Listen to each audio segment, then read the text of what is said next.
لا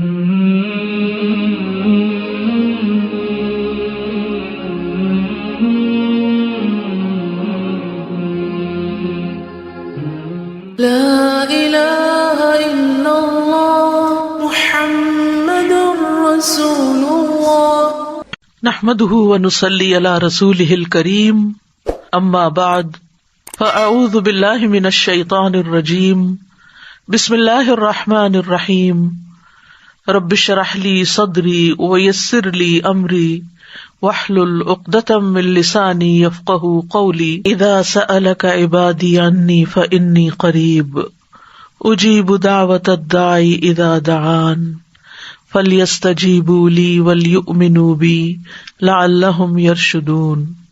اور جب میرے بندے آپ سے میرے بارے میں سوال کریں تو کہہ دیجئے بے شک میں قریب ہوں، میں پکارنے والے کی پکار کا جواب دیتا ہوں۔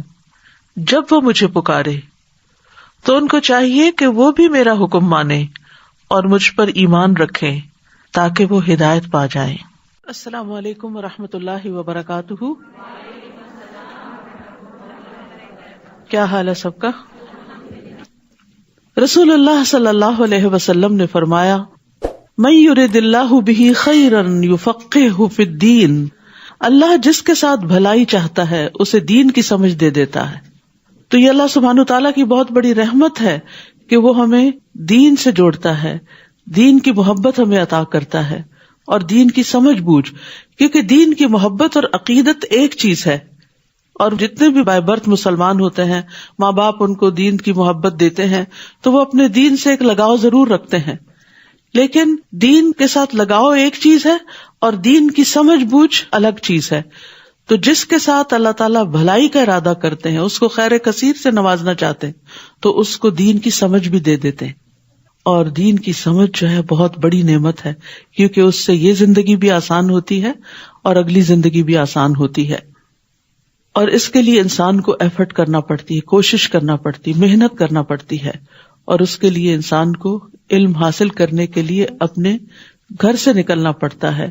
اور جو شخص علم حاصل کرنے کے لیے نکلے تو اس کے بارے میں حدیث میں آتا ہے، زر بن حبیش کہتے ہیں، میں صفوان بن نسال کی خدمت میں حاضر ہوا، انہوں نے فرمایا کیسے آئے؟ میں نے کہا علم حاصل کرنے کے لیے۔ تو انہوں نے کہا، میں نے رسول اللہ صلی اللہ علیہ وسلم کو یہ فرماتے ہوئے سنا ہے کہ جو شخص بھی علم کی طلب میں اپنے گھر سے نکلے، فرشتے اس کے عمل کو پسند کرنے کی وجہ سے اس کے لیے اپنے پر پھیلا دیتے ہیں۔ یعنی گھر سے نکل کر کوشش کر کے علم کی مجلس میں حاضر ہونا یہ بہت بڑی رحمت کا سبب ہے، اور فرشتوں جیسی مخلوق ایسے انسانوں کے آگے جھکتی ہے اور ان کے لیے پر پھیلاتی ہے، یعنی ان کو عزت دینے کے لیے، ان کی وقت اور ان کی توقیر کے لیے۔ قرآن مجید میں اللہ تعالیٰ فرماتے ہیں، یرفع اللہ الذین آمنوا منکم والذین اوتوا العلم درجات، اللہ ان لوگوں کو درجوں میں بلند کرے گا جو تم میں سے ایمان لائے اور جنہیں علم عطا کیا گیا۔ یعنی ایمان میں تو بہت سے لوگ مشترک ہوتے ہیں، لیکن جو جو علم حاصل کرتے جاتے ہیں ایمان کے درجے بھی بڑھتے ہیں، اور جو جو علم کے درجے بڑھتے ہیں، ایمان کے درجے بڑھتے ہیں، تو انسان اللہ سبحانہ تعالیٰ کے قریب ہوتا چلا جاتا ہے۔ تو اصل عزت انسان کو مال سے نہیں ملتی، دنیا کے کسی اور جاہ و وقار سے نہیں، اللہ کے ہاں عزت انسان کو تقوی کی وجہ سے ملتی ہے، اور تقوی علم کے ساتھ آتا ہے۔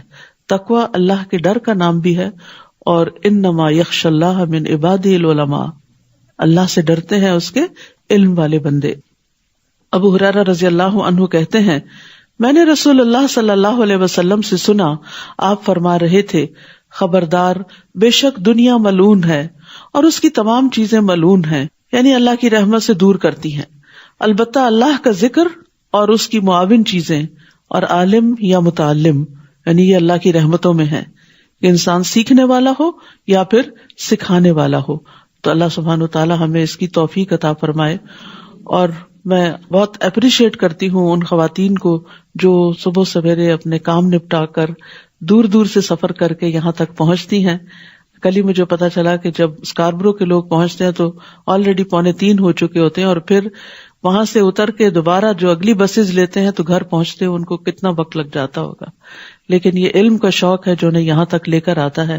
اللہ تعالیٰ استقامت دے، اور باقی بھی جو لوگ مختلف جگہوں سے آ رہے ہیں اللہ سبحانہ وتعالیٰ ان کا آنا بھی قبول کرے، اور ہر قدم پر فرشتے پر بچھائیں اور آپ کے درجات بلند ہوتے چلے جائیں. 5واں پارہ. اعوذ باللہ من الشیطان الرجیم، بسم اللہ الرحمن الرحیم. والمحصنات من النساء إلا ما ملكت أيمانكم كتاب الله عليكم وأحل لكم ما وراء ذلكم أن تبتغوا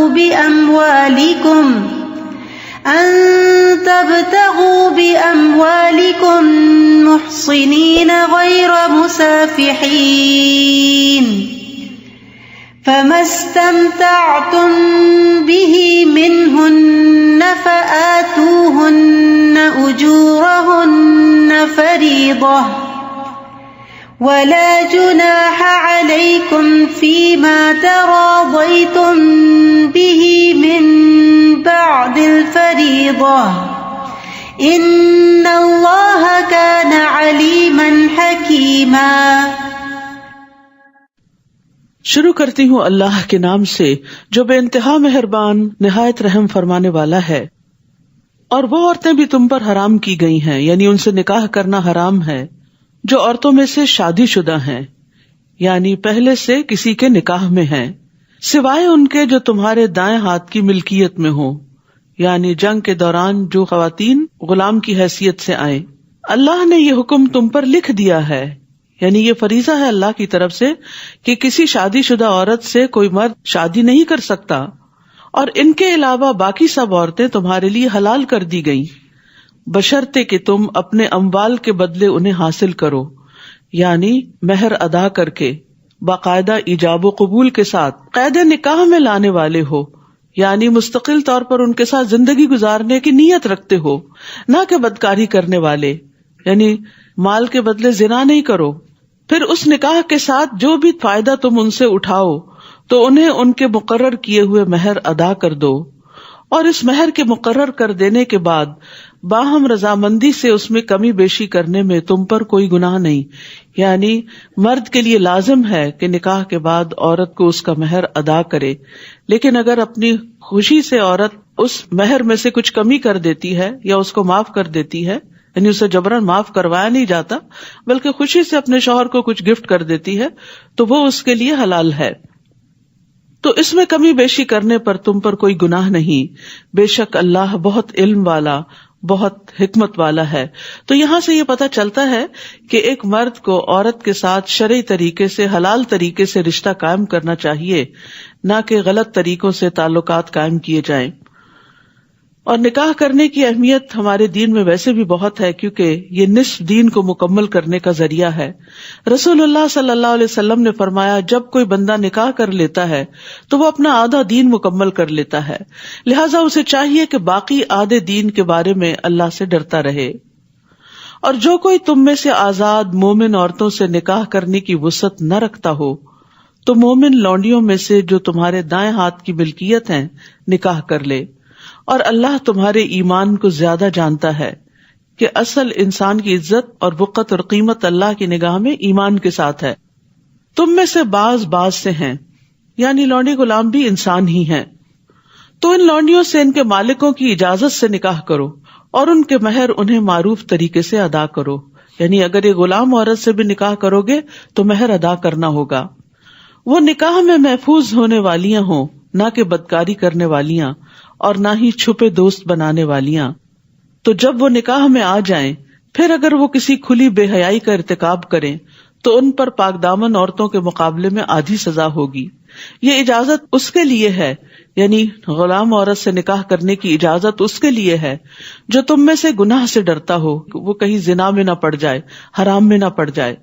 اور اگر تم صبر کرو تو تمہارے لیے بہتر ہے، اللہ بہت بخشنے والا نہایت رحم کرنے والا ہے. یہاں پر لونڈیوں کے بارے میں بات کی گئی. بہت سے لوگوں کو آج بھی اس بات پر اعتراض ہوتا ہے. اسلام نے غلامی کو یکسر ختم نہیں کیا، لیکن ایسے بہت سے طریقے اختیار کیے کہ آہستہ آہستہ وہ ختم ہو کر رہ گئی. اور آج آپ دیکھتے ہیں کہ ایسی کوئی چیز پائی نہیں جاتی. لیکن اب بھی اگر کوئی ایسے مخصوص حالات پیدا ہوں تو اس زمانے میں جو اجازت دی گئی تھی اس کی بنیادی وجہ یہ تھی کہ کوئی بین الاقوامی قانون وار کیپٹیوز کے بارے میں نہیں تھا. تو جو لوگ جنگ میں پکڑے ہوئے آتے تھے ان کو بجائے اس کے کہ جیلوں میں رکھا جائے لوگوں پہ تقسیم کر دیا جاتا تھا، اور پھر ان کے حقوق ہوتے تھے جس کے بارے میں نبی صلی اللہ علیہ وسلم نے اپنے آخری دن آخری لمحوں میں جو آخری باتیں کی اس میں ایک نماز کی اور لونڈی غلاموں کے حقوق کی بات کی کہ ان کا اتنا خیال تھا آپ صلی اللہ علیہ وسلم کو. ایک اور اہم بات جو یہاں سے پتہ چلتی ہے وہ یہ کہ اللہ تمہارے ایمان کو زیادہ جانتا ہے. تو اس سے یہ پتہ چلتا ہے کہ ہمیں لوگوں کے باطن کا کھوج نہیں لگانا چاہیے کہ کس کا ایمان کتنا ہے اور کس کا تقویٰ کتنا ہے اور کون اللہ سے کتنا ڈرتا ہے. یہ تو سب کچھ اللہ کے حوالے کر دینا چاہیے. رسول اللہ صلی اللہ علیہ وسلم نے فرمایا مجھے اس کا حکم نہیں ہوا کہ لوگوں کے دلوں کی کھوج لگاؤں، اور نہ اس کا حکم ہوا کہ ان کے پیٹ چاک کروں. تو اصل میں یہ ہے کہ انسان کو کسی کے ساتھ بھی معاملہ کرتے ہوئے اس کے ظاہر پر معاملہ کرنا چاہیے. اور یہاں زنا کی حرمت کے بارے میں بھی بات کی گئی. محصنات غیر مصافحات ولا متخذات اخدان. نبی صلی اللہ علیہ وسلم نے فرمایا اے عرب کی ہلاکت، میں تم سے جس چیز کے بارے میں سب سے زیادہ ڈرتا ہوں وہ زنا اور مخفی شہوت ہے. اور زانیہ عورت کی دعا بھی قبول نہیں ہوتی. نبی صلی اللہ علیہ وسلم نے فرمایا آدھی رات کو آسمان کے دروازے کھول دیے جاتے ہیں اور ایک پکارنے والا آواز دیتا ہے کہ کوئی دعا کرنے والا ہے کہ اس کی دعا قبول کی جائے، اور کوئی مانگنے والا ہے کہ اسے دیا جائے، کوئی مصیبت زدہ ہے کہ اس کی مصیبت دور کر دی جائے. یعنی آدھی رات کے بعد پکار آتی ہے اور وہ دعاؤں کی قبولیت کا وقت ہوتا ہے. پھر جو مسلمان اس وقت دعا کرتا ہے تو اللہ عز و جل اس کی دعا قبول کرتا ہے، سوائے زانیہ عورت کے جو اپنی شرمگاہ کے ذریعے کمائی کرتی ہے، یعنی اپنی عزت و جسم بیچتی ہے اور مال کماتی ہے. یرید اللہ لیبین لکم ویہدیکم سنن الذین من قبلکم ویتوب علیکم واللہ علیم حکیم. اللہ چاہتا ہے کہ وہ تمہارے لیے احکام خوب واضح کر دے اور تم سے پہلے نیک لوگوں کے طریقوں کی طرف تمہاری رہنمائی کرے اور تم پر مہربان ہو، اور اللہ بہت علم والا بہت حکمت والا ہے. اور اللہ چاہتا ہے کہ وہ تم پر مہربان ہو، اور جو لوگ خواہشات کی پیروی کرتے ہیں وہ چاہتے ہیں کہ تم سیدھے راستے سے انحراف کر کے گمراہ لوگوں کی طرف خوب مائل ہو جاؤ. تو اس سے یہ پتہ چلتا ہے کہ اللہ سبحانہ وتعالیٰ نے جو احکامات ہمیں دیے ہیں ان میں بظاہر کچھ پابندیاں بھی محسوس ہوتی ہیں، لیکن یہ پابندیاں دراصل آسانیاں لاتی ہیں اور بہت سی آزادیاں انسانوں کے لیے مشکلات پیدا کر دیتی ہیں. اور اللہ چاہتا ہے کہ وہ تم پر مہربان ہو. یرید اللہ ان یخفف عنکم وخلق الانسان ضعیفا. اللہ چاہتا ہے کہ وہ تم سے بوجھ ہلکا کر دے اور انسان بہت کمزور پیدا کیا گیا ہے. یا ایھا الذین آمنوا لا تأکلوا اموالکم بینکم بالباطل. اے لوگو جو ایمان لائے ہو اپنے مالوں کو آپس میں باطل طریقے سے نہ کھاؤ، یعنی مال کمانے کے غلط طریقے اختیار نہ کرو. چوری، ڈاکہ، غصب، یتیموں کا مال لوٹ لینا، تو اس طریقے کے تمام مال ہتھیانے کے طریقے باطل طریقے ہیں. مگر یہ کہ باہمی رضامندی سے تجارت ہو اور تم اپنے آپ کو قتل نہ کرو، یعنی ایک دوسرے کو بھی قتل نہ کرو. کسی مسلمان بھائی کو قتل کرنا ایسے ہی جیسے خود کو قتل کرنا، کیونکہ پھر بدلے میں انسان قتل بھی کیا جاتا ہے. اور دوسرے یہ کہ سوئسائڈ کی ممانعت ہے. یہاں خودکشی جو ہے وہ کبیرہ گناہوں میں سے ایک ہے، اور خودکشی کرنے والا جو ہے قیامت کے دن اور پھر حساب کتاب کے بعد اگر اللہ تعالیٰ اس کو جہنم میں بھیج دیں تو مسلسل جہنم میں جلنے کے ساتھ ساتھ اس آلے سے یا اس طریقے سے اپنے آپ کو بار بار مارنے کی کوشش کرے گا جس طرح اس نے خود کو دنیا میں مارا. بے شک اللہ تم پر نہایت مہربان ہے. یاد رکھیے اس زندگی کی قیمت پہچانیے، اس زندگی کی قدر کیجیے. یہ وقت کمانے کا ہے، آخرت بنانے کا ہے. اس میں مشکلات آتی ہیں تو اس میں مایوس نہ ہو اور اپنے آپ کو ختم نہ کر دے، کیونکہ اب تو کہتے ہیں کہ مر جائیں گے، مر کے بھی چین نہ پایا تو کدھر جائیں گے؟ اگر مرنے کے بعد بھی مسائل کم نہ ہوئے اور بڑھ گئے، مصیبت اور زیادہ ہو گئی، تو پھر کہاں جائیں گے؟ پھر تو اپنی کوئی آزادی بھی نہیں ہوگی کہ ایک دفعہ پھر سے خود کو ختم کر دیا جائے. وَمَن يَفْعَلْ ذَلِكَ عُدْوَانًا وَظُلْمًا فَسَوْفَ نُصْلِيهِ نَارًا وَكَانَ ذَلِكَ عَلَى اللَّهِ يَسِيرًا، اور جو کوئی ظلم اور زیادتی سے ایسا کرے گا تو ہم ضرور اسے آگ میں جلائیں گے، اور یہ اللہ پر بہت آسان ہے. اگر تم ان بڑے بڑے گناہوں سے بچتے رہو گے جن سے تم روکے جاتے ہو تو ہم تمہاری برائیاں تم سے دور کر دیں گے اور تمہیں مقام عزت یعنی جنت میں داخل کریں گے. تو یہاں کبیرہ گناہوں سے بچنے کا حکم دیا جا رہا ہے. ابن عباس کہتے ہیں کہ ہر وہ گناہ کبیرہ ہے جس کو اللہ نے جہنم کی وعید یا لعنت یا غضب کی وعید پر ختم کیا، یعنی جس گناہ پر جہنم کی سزا بتائی گئی یا جس گناہ پر لعنت کی گئی وہ کبیرہ گناہ ہے. اللہ کے رسول صلی اللہ علیہ وسلم نے کچھ کبیرہ گناہوں کا ذکر کیا ہے. اس میں ایک اللہ کے ساتھ شرک کرنا، یہ سب سے بڑا کبیرہ گناہ ہے جس کی معافی ہی نہیں. پھر والدین کی نافرمانی کرنا. پھر آپ تکیہ لگائے ہوئے تھے، پھر اٹھ بیٹھے اور فرمایا خبردار اور جھوٹی گواہی دینا. پھر مسلسل اسی کی تکرار کرتے رہے یہاں تک کہ ہم لوگ کہنے لگے کاش آپ خاموش ہو جائیں. اسی طرح ایک اور روایت میں آپ صلی اللہ علیہ وسلم نے فرمایا 7 ہلاکت خیز گناہوں سے بچو. صحابہ نے عرض کیا اللہ کے رسول وہ کیا ہیں؟ آپ نے فرمایا اللہ کے ساتھ شریک ٹھہرانا، جادو کرنا، کسی جان کو قتل کرنا جسے اللہ نے حرام ٹھہرایا مگر حق کے ساتھ جائز ہے، سود کھانا، یتیم کا مال ہڑپ کرنا، لڑائی کے دن پیٹ پھیر کر بھاگ جانا، اور پاک دامن ایمان والی بھولی بھالی خواتین پر زنا کی تہمت لگانا، یعنی معصوم خواتین کے اگینسٹ کوئی اسکینڈل کھڑے کر دینا. تو یاد رکھیے لا الہ الا اللہ اس وقت فائدہ دیتا ہے جب کبائر سے بچا جائے. رسول اللہ صلی اللہ علیہ وسلم نے فرمایا جب کوئی بندہ خلوص دل سے لا الہ الا اللہ کہے گا اور کبائر سے بچتا رہے، یعنی کبیرہ بڑے بڑے گناہوں سے بچتا رہے گا، تو اس کے لیے آسمان کے دروازے کھول دیے جائیں گے اور یہ کلمہ لا الہ الا اللہ عرش تک جا پہنچے گا. اسی طرح فرائض اس وقت کفارہ بنے گے گناہوں کا جب بندہ کبیرہ گناہوں سے بچتا ہے. رسول اللہ صلی اللہ علیہ وسلم نے فرمایا 5 نمازیں اور ایک جمعہ سے دوسرے جمعہ تک اور رمضان سے رمضان تک اپنے درمیان سرزد ہونے والے گناہوں کے لیے کفارہ بن جاتے ہیں جب تک کہ کبیرہ گناہوں سے بچا جائے. یعنی ہم کہتے ہیں نا وضو کرنے سے سارے گناہ دھل جاتے ہیں اگر کبیرہ گناہوں سے بچیں گے. اسی طرح رمضان سے رمضان تک کے بیچ کے گناہ جو ہے اگلے رمضان میں معاف ہو جاتے ہیں اگر کبیرہ گناہوں سے بچیں گے. رسول اللہ صلی اللہ علیہ وسلم نے فرمایا اجتنبوا الکبائر وسددوا وابشروا، کبیرہ گناہوں سے اجتناب کرو اور سیدھے رہو اور خوش ہو جاؤ. ولا تتمنوا ما فضل اللہ به بعضکم علی بعض، اور نہ تم اس چیز کی تمنا کرو جس کے ساتھ اللہ نے تم میں سے بعض کو بعض پر فضیلت عطا کی. یعنی اللہ سبحانہ تعالیٰ نے انسانوں کے اندر اختلاف رکھا ہے، بعض کو بعض کے مقابلے میں زیادہ کوالٹیز دی ہیں، لیکن اس کا یہ مطلب نہیں کہ بعض کو بالکل محروم رکھا ہے، انہیں کچھ اور چیزوں میں خیر عطا کی ہے. تو ہر شخص کے کچھ اسٹرینتھس ہوتی ہیں اور کچھ ویکنیسز ہوتی ہیں، لہذا ہمیں یہ نہیں کرنا چاہیے کہ جو کسی کی اسٹرینتھ ہو اس پر انوی کریں اور اپنی اسٹرینتھ کو اس میں بھول ہی جائیں. مردوں کے لیے اس میں سے حصہ ہے جو انہوں نے کمایا اور عورتوں کے لیے اس میں سے حصہ ہے جو انہوں نے کمایا. یعنی اصل چیز تو یہ دیکھی جائے گی کہ تم کر کے کیا آئے ہو، نہ کہ یہ دیکھا جائے گا کہ کس کو کتنی زیادہ کون سی کوالٹیز ملی تھی.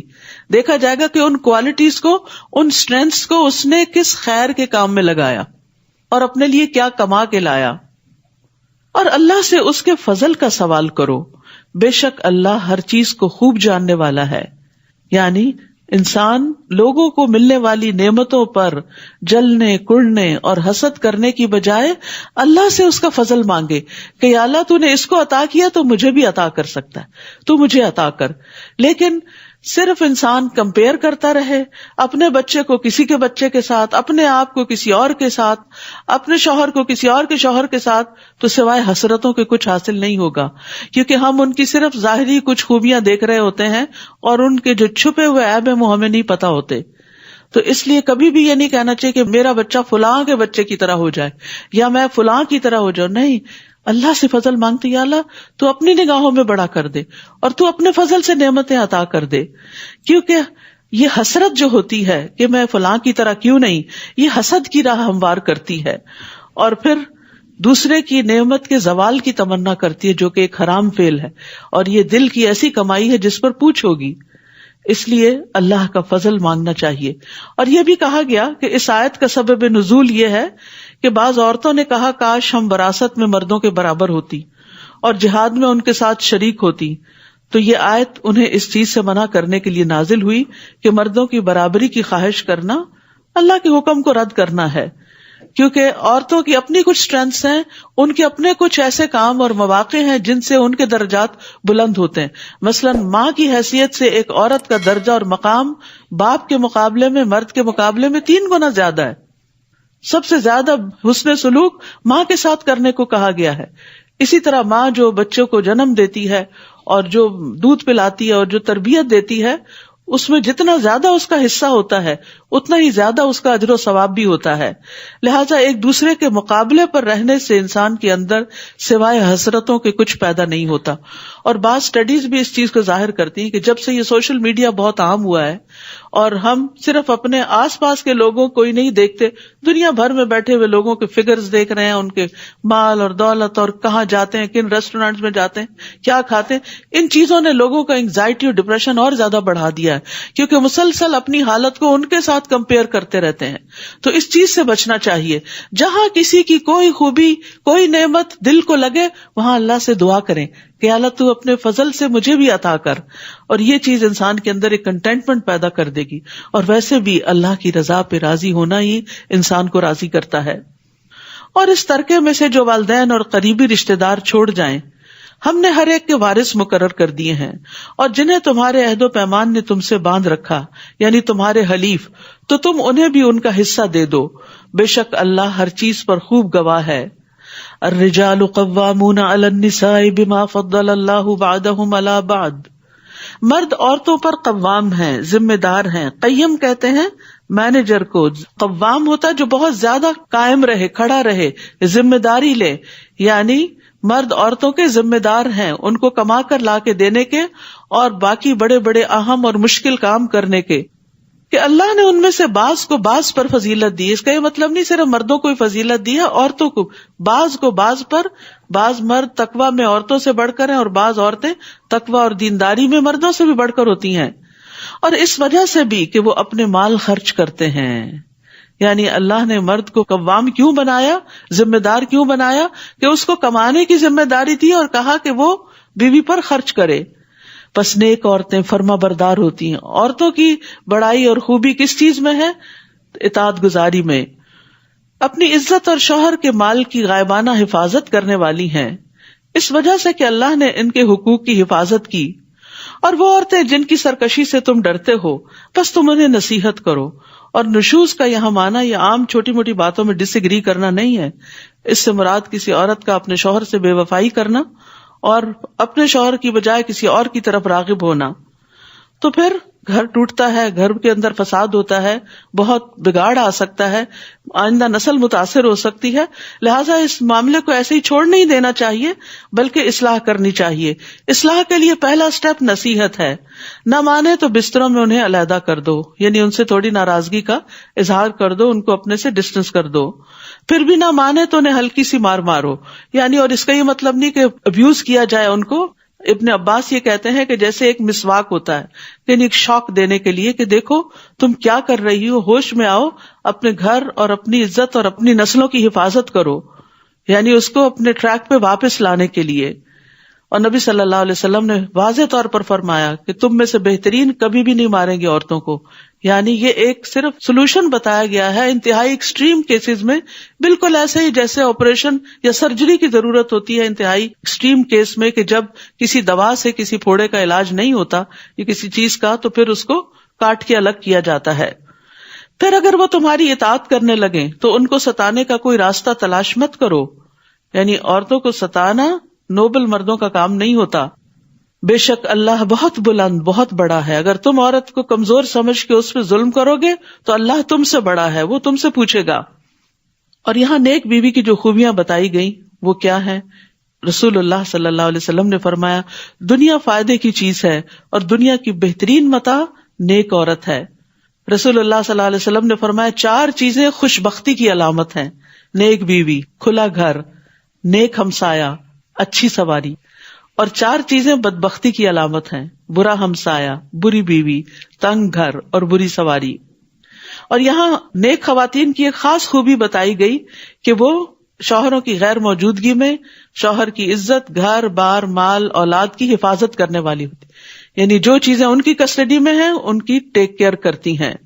رسول اللہ صلی اللہ علیہ وسلم نے فرمایا بہترین بیوی وہ ہے جس کی طرف تم دیکھو تو تمہیں خوش کر دے, اسمائلنگ ہو, ہیپی ہو, ہر وقت شکوے شکایتیں نہیں, ہر وقت منہ بسور کے اور ناراضگی کا اظہار نہیں کرنا, ہر وقت تھکے تھکے نہیں نظر آنا. اور جب تم کسی بات کا حکم دو تو بجا لائے, اور تمہاری غیر موجودگی میں تمہارے مال اور اپنی ذات کی حفاظت کرے. رسول اللہ صلی اللہ علیہ وسلم نے فرمایا بہترین عورتیں اونٹوں پہ سوار ہونے والی ہیں وہ قریش کی نیک عورتیں ہیں. یعنی اس زمانے میں جو سب سے بہترین عورتیں تھیں ان کی بات کی گئی. چھوٹے یتیم بچوں پر سب سے زیادہ مہربان ہیں, یعنی اگر شوہر فوت بھی ہو جائے تو اپنے بچوں کی خاطر اپنی زندگی قربان کر دیتی ہیں, اور اپنے خامدوں کے مال کی زیادہ حفاظت کرنے والی ہیں. تو یہ 2 چیزیں, اولاد اور مال کی حفاظت کرنا, یہ عورت کی ذمہ داری ہے. اور شوہر سے ضد میں آ کے بچوں کی پٹائی کر دینا, یا پھر یہ کہ مال کو بے وجہ ضائع کرنا کہ مجھے پرواہ نہیں, ٹھیک ہے اور کمائے اور خوار ہو, میں اپنا بدلہ اس طرح چکاؤں گی, تو یہ نیک عورتوں کا کام نہیں ہوتا.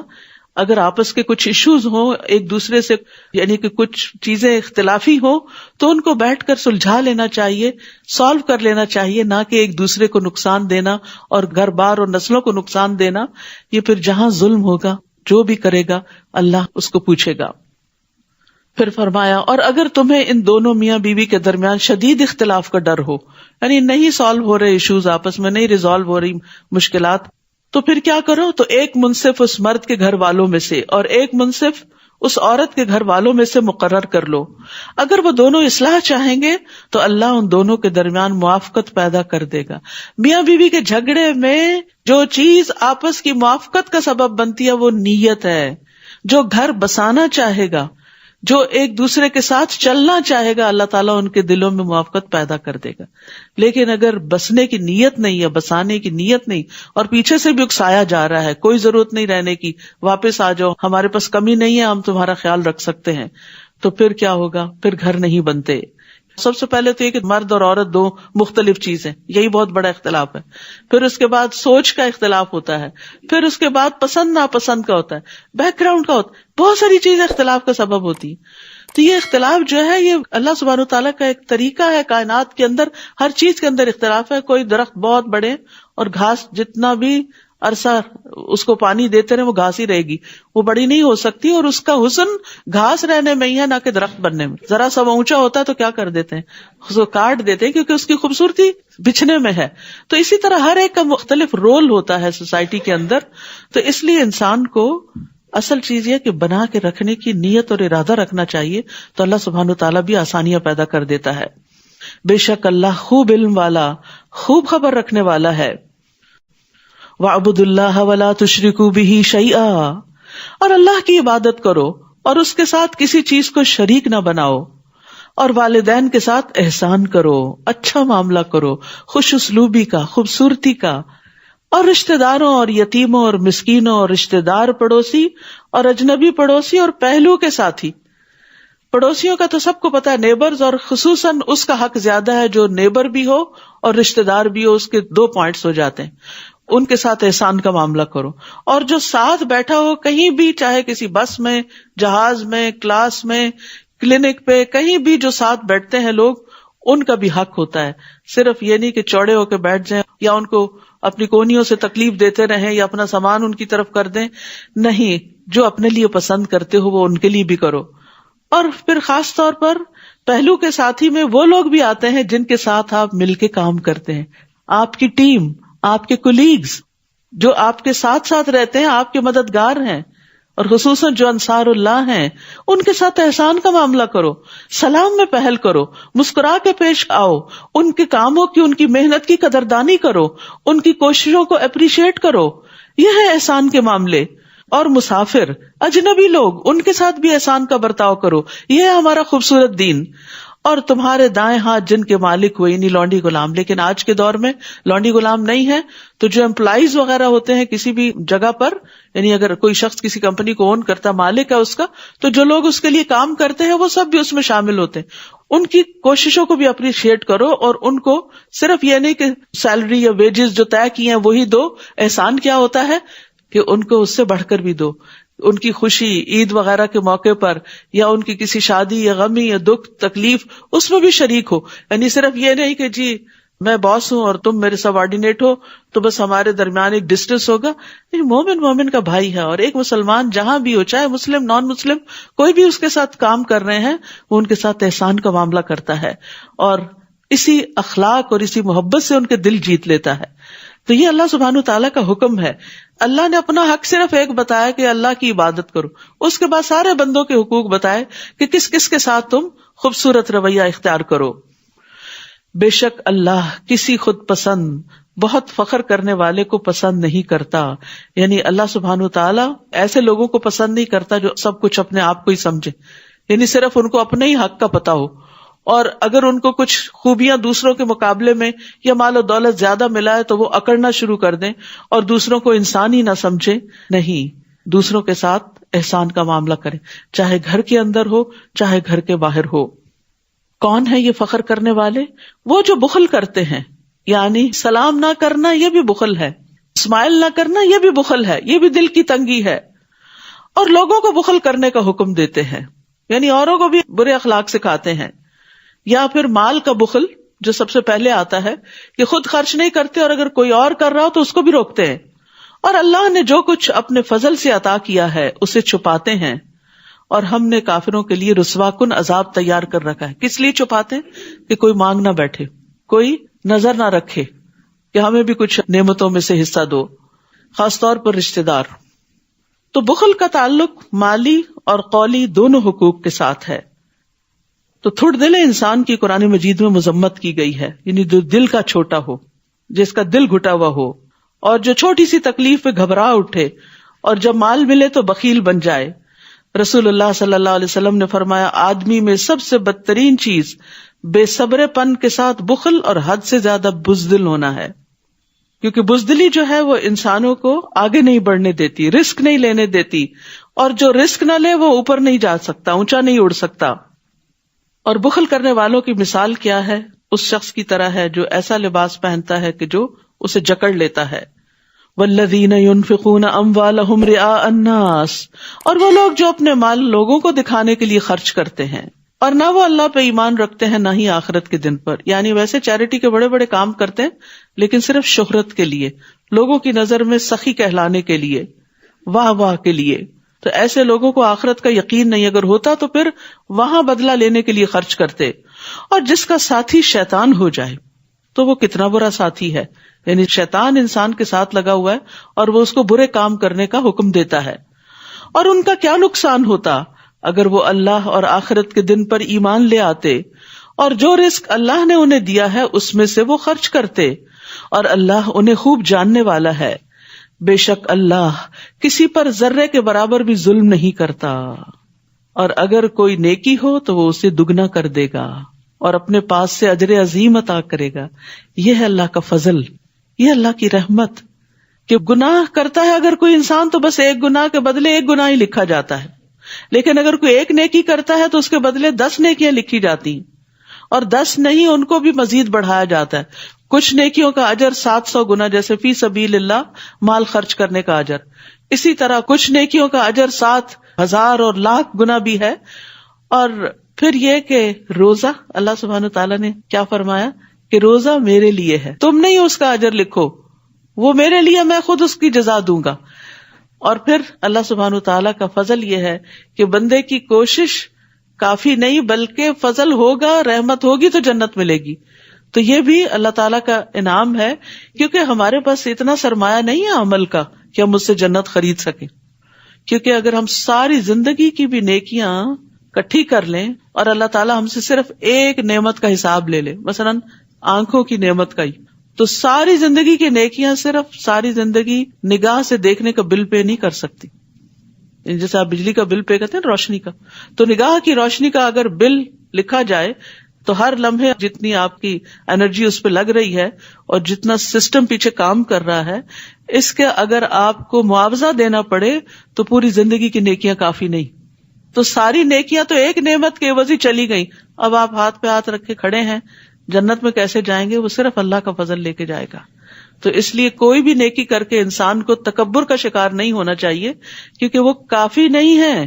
یہ صرف اللہ کا فضل ہے جو انسان کو ڈھانپ لے گا. پھر کیا حال ہوگا جب ہم ہر امت میں سے ایک گواہ لائیں گے اور ہم آپ کو اے محمد صلی اللہ علیہ وسلم ان سب پر گواہ بنا لائیں گے. یعنی آپ کو پچھلی قوموں کے بارے میں، پچھلے پیغمبروں کے بارے میں جو تعلیمات دی گئی اس کی بنا پر آپ ان پیغمبروں کی تصدیق کریں گے. اس روز وہ لوگ جنہوں نے کفر کیا اور رسول کی نافرمانی کی، رسول کی نافرمانی یاد رکھیے، یہاں اللہ کی نافرمانی کی بات نہیں ہو رہی، وَعَصَبُوا الرَّسُولَ کی بات ہو رہی ہے. تو بعض اوقات ہم کہتے ہیں یہ کون سا قرآن میں لکھا ہوا ہے؟ نہیں، رسول اللہ صلی اللہ علیہ وسلم بھی جن باتوں کا حکم دیتے ہیں ان کو بھی سیریسلی لینا چاہیے اور ان کی نافرمانی نہیں کرنی چاہیے. وہ کیا چاہیں گے کرنے والے؟ کاش زمین ان پہ برابر کر دی جائے. یعنی وہ اتنے شرمندہ ہوں گے کہ وہ چاہیں گے کہ زمین پھٹے اور اس میں دبا دیے جائیں، اور وہ اللہ سے کوئی بات چھپا نہ سکیں گے. حقیقت یہ ہے کہ جو اللہ اور اس کے رسول کی نافرمانی کرتا ہے وہ واضح گمراہی میں مبتلا ہو جاتا ہے. وَمَن يَعْصِ اللَّهَ وَرَسُولَهُ فَقَدْ ضَلَّ ضَلَالًا مُبِينًا. پھر فرمایا یا ایھا الذین آمنوا لا تقربوا الصلاۃ وانتم سکارى حتی تعلموا ما تقولون. اے لوگو جو ایمان لائے ہو، جب تم نشے کی حالت میں ہو تو نماز کے قریب نہ جاؤ یہاں تک کہ تم جان لو جو تم کہتے ہو. اسی لیے شدید نیند کی حالت میں بھی نماز نہیں پڑھنی چاہیے، کیونکہ انسان کے منہ سے کچھ نکلنے لگتا ہے. اور نہ ہی حالت جنابت میں نماز پڑھو، ناپاکی کی حالت میں، ان بڑی ناپاکی کی طرف اشارہ ہے. مگر یہ کہ مسجد کے راستے سے گزرنے والے، یعنی مسجد سے گزر سکتے اس حال میں، کیونکہ نبی صلی اللہ علیہ وسلم کے زمانے میں کچھ لوگوں کے گھر اس طرح تھے کہ ان کو مسجد نبی کے اندر سے گزر کے جانا پڑتا تھا. تو ان کو اجازت دی گئی کہ اگر وہ پاک نہیں اور انہیں صرف گزرنے کی ضرورت ہے تو وہ گزر سکتے ہیں. یہاں تک کہ غسل کر لو، یعنی نماز ادا کرنے کے لیے، عبادت کے لیے غسل کرنا ضروری ہے.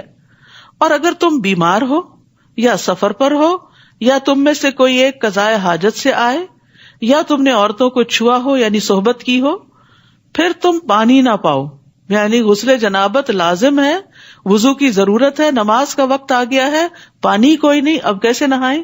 کیا نماز چھوڑ دیں؟ نہیں، تو پاک مٹی سے تیمم کر لو. ان ساری ناپاکیوں کو صرف تیمم سے پاک کیا جا سکتا ہے اور عبادت کی جا سکتی ہے. اور اس میں صرف چہرے اور ہاتھوں کا مسح ہے، یعنی مٹی سارے جسم پر ملنے کی ضرورت نہیں، صرف ہاتھ کو مٹی پہ مار کے، اس میں پھونک مار کے چہرے پہ پھیر لیا جائے اور دونوں ہتھیلیوں پہ پھیر لیا جائے، تیمم ہو جاتا ہے. That's it. کیونکہ اصل چیز اللہ کا حکم ہے. مٹی بھی پاک کرنے والی ہے، مٹی کے اندر ایسے بیکٹیریاز ہوتے ہیں کہ جو صاف کرتے ہیں نجاستوں کو، لیکن یہ ہے کہ اصل چیز اللہ کا حکم ہی ہے. رسول اللہ صلی اللہ علیہ وسلم نے فرمایا زمین کو چھوا کرو کیونکہ یہ تمہارے ساتھ شفقت کرنے والی ہے. بعض اوقات ہم مٹی پہ پاؤں نہیں رکھنا چاہتے، اور آج آپ دیکھیں ریسرچز یہ بتاتی ہیں کہ بہت سی بیماریوں کا علاج ننگے پاؤں مٹی پہ چلنا ہے. اسی لیے لوگ بیچز پہ جاتے ہیں اور ریت پر چلتے ہیں اور مٹی میں لوٹ پوٹ ہوتے ہیں، کیونکہ بہت سی ایسی چیزیں جسم سے نکل جاتی ہیں جو مٹی ہی نکال سکتی ہے. تو یاد رکھیے تیمم کا حکم مسلمانوں کے لیے اللہ سبحانہ تعالیٰ کی طرف سے ایک آسانی ہے، اور یہ محمد صلی اللہ علیہ وسلم کی امت کی خصوصیت بھی ہے. رسول اللہ صلی اللہ علیہ وسلم نے فرمایا مجھے 5 چیزیں ایسی عطا کی گئی جو مجھ سے پہلے کسی پیغمبر کو نہیں دی گئی، جن میں سے ایک یہ ہے کہ زمین کو میرے لیے سجدہ گاہ اور طہارت کا ذریعہ بنا دیا گیا. یعنی کہیں سے بھی مٹی لے کے آپ تیمم کر سکتے ہیں بشرطے کہ پاک ہو. اور دوسرے یہ کہ کہیں پر بھی نماز ادا کر سکتے ہیں. جہاں نماز کا وقت آئے پانی نہ ملے تیمم کر کے نماز پڑھ لیں. جان کی ہلاکت کا ڈر ہو تو بھی تیمم کر کے نماز پڑھ لیں. یعنی اگر ٹھنڈا پانی ہے اور آپ کو پتا ہے کہ اگر آپ اس سے نہائے تو پھر جان بچانی مشکل ہوگی، یہ شدید بیمار ہو جائیں گے، تو بھی تیمم کر لیں. اور اللہ بہت معاف کرنے والا ہے، بہت بخشنے والا ہے. پھر فرمایا الم تر الی الذین اوتوا نصیبا من الکتاب، کیا آپ نے ان لوگوں کی طرف نہیں دیکھا جو کتاب کا ایک حصہ دیے گئے؟ وہ گمراہی خریدتے ہیں اور چاہتے ہیں کہ تم بھی سیدھے راستے سے بھٹک جاؤ، اور اللہ تمہارے دشمنوں کو خوب جانتا ہے، اور کافی ہے اللہ دوست، اور کافی ہے اللہ مددگار. یہاں نبی صلی اللہ علیہ وسلم کو تسلی دی جا رہی ہے کہ آپ دشمنوں کی طرف سے پریشان نہ ہوں، کیونکہ وَكَفَى بِاللَّهِ وَلِيًّا وَكَفَى بِاللَّهِ نَصِيرًا، اللہ آپ کے معاملے کی ذمہ داری لے لے گا، اور جس چیز کے ساتھ چاہے گا آپ کو فائدہ دے گا، اور اللہ ان کی چالوں اور ان کے شر سے آپ کو دور کر دے گا. آپ اللہ کی دوستی اور اللہ کی مدد کو اپنے لیے کافی سمجھیں، اور یہ توکل ہر مسلمان کے لیے ضروری ہے. بہت دفعہ ایسا ہوتا ہے کہ انسان بہت اچھے اچھے کام کر رہا ہوتا ہے، لیکن دوسرے لوگ غلط فہمی کا شکار ہو کر آپ کے دشمن بن جاتے ہیں اور آپ پر طرح طرح کے الزام لگانے لگتے ہیں. پھر آپ پریشان ہوتے ہیں اور سوچنے لگتے ہیں کہ بہتر ہے میں یہ کام ہی چھوڑ دوں. خاص طور پر اگر دین کا کام ہو، لوگوں کو خیر اور نیکی کی طرف بلانا ہو، تو انسان بد دل ہونے لگتا ہے. تو پیغمبر تو یہ کام نہیں چھوڑ سکتے تھے، ان پر تو فرض تھا. عام انسان تو ہو سکتا ہے کہ ایک نہیں تو دوسرا کام کر لے، نیکی کا ایک موقع نہیں تو دوسرا کوئی اس کو مل جائے، لیکن پیغمبر کے لیے تو ایسی کوئی چوائس نہیں ہے کہ وہ لوگوں تک حق بات نہ پہنچائے یا لوگوں کو اللہ کا پیغام نہ دے. تو جتنی پھر ذمہ داری بڑی ہوتی ہے اتنی سپورٹ بھی زیادہ ہوتی. تو اللہ تعالیٰ تسلی دے رہے ہیں کہ آپ اپنا کام کرتے چلے جائیں اور اپنے دشمنوں کی طرف سے بے فکر ہو جائیں، ان کے مقابلے کے لیے اللہ آپ کو کافی ہے. اور ایک حقیقت ہے کہ خیر اور بھلائی کا کوئی بھی کام کرنے کے لیے صرف کوششیں کافی نہیں ہوتی، اللہ کی مدد ضروری ہوتی. اس لیے جب بھی امر بالمعروف کریں، یعنی کسی کو کوئی اچھی بات بتانے لگے، پہلے اللہ سے دعا کریں دل ہی دل میں کہ اللہ میری بات میں اثر ڈال دے اور اس شخص کو میری بات سے فائدہ پہنچا. اگر کوئی غلط کام کر رہا ہے، چاہے اپنا بچہ ہی کر رہا ہے، تو اس کو بھی روکنے کے لیے پہلے اللہ سے مدد مانگے کہ اللہ تیری مدد چاہیے، تو میری زبان میں ایسی تاثیر پیدا کر کہ میں اس سے بات کروں تو یہ اپنے اس نقصان کو سمجھ جائے جو یہ خود اپنے ہاتھوں کر رہا ہے. تو انشاءاللہ اس طرح اللہ کے بھروسے پر، اللہ سے دعا کر کے، اللہ پہ توکل کر کے انسان خیر اور بھلائی کے کاموں میں آگے بڑھ سکتا ہے. ورنہ شیطان انسان کو ڈراتا ہے اور ذرا سی مخالفت آنے پر انسان بددل ہو کے پیچھے ہٹ جاتا ہے، تو اس کی پرواہ نہیں کرنی چاہیے. پھر فرمایا من الذین ہادوا یحرفون الکلم عن مواضعہ، وہ لوگ جو یہودی بن گئے ان میں سے کچھ لوگ الفاظ کو ان کی جگہوں سے تبدیل کر دیتے ہیں، یعنی اللہ کے اتارے ہوئے کلام میں خود تبدیلیاں کر دیتے ہیں. وہ کہتے ہیں سنا ہم نے اور نافرمانی کی ہم نے، یعنی جب آیات نازل ہوتی تو کہتے سن لیا ہم نے، اور دل میں یا ہلکی آواز سے کہتے ہم نے ماننا کوئی نہیں. اور یہ آپ دیکھیے کہ آج کئی مسلمانوں کا بھی یہی حال ہے کہ وہ اللہ تعالیٰ کے احکامات سن لیتے ہیں، پھر کہتے ہیں تو بڑا مشکل ہے، میرے لیے تو مشکل ہے، میں تو نہیں کر سکتی.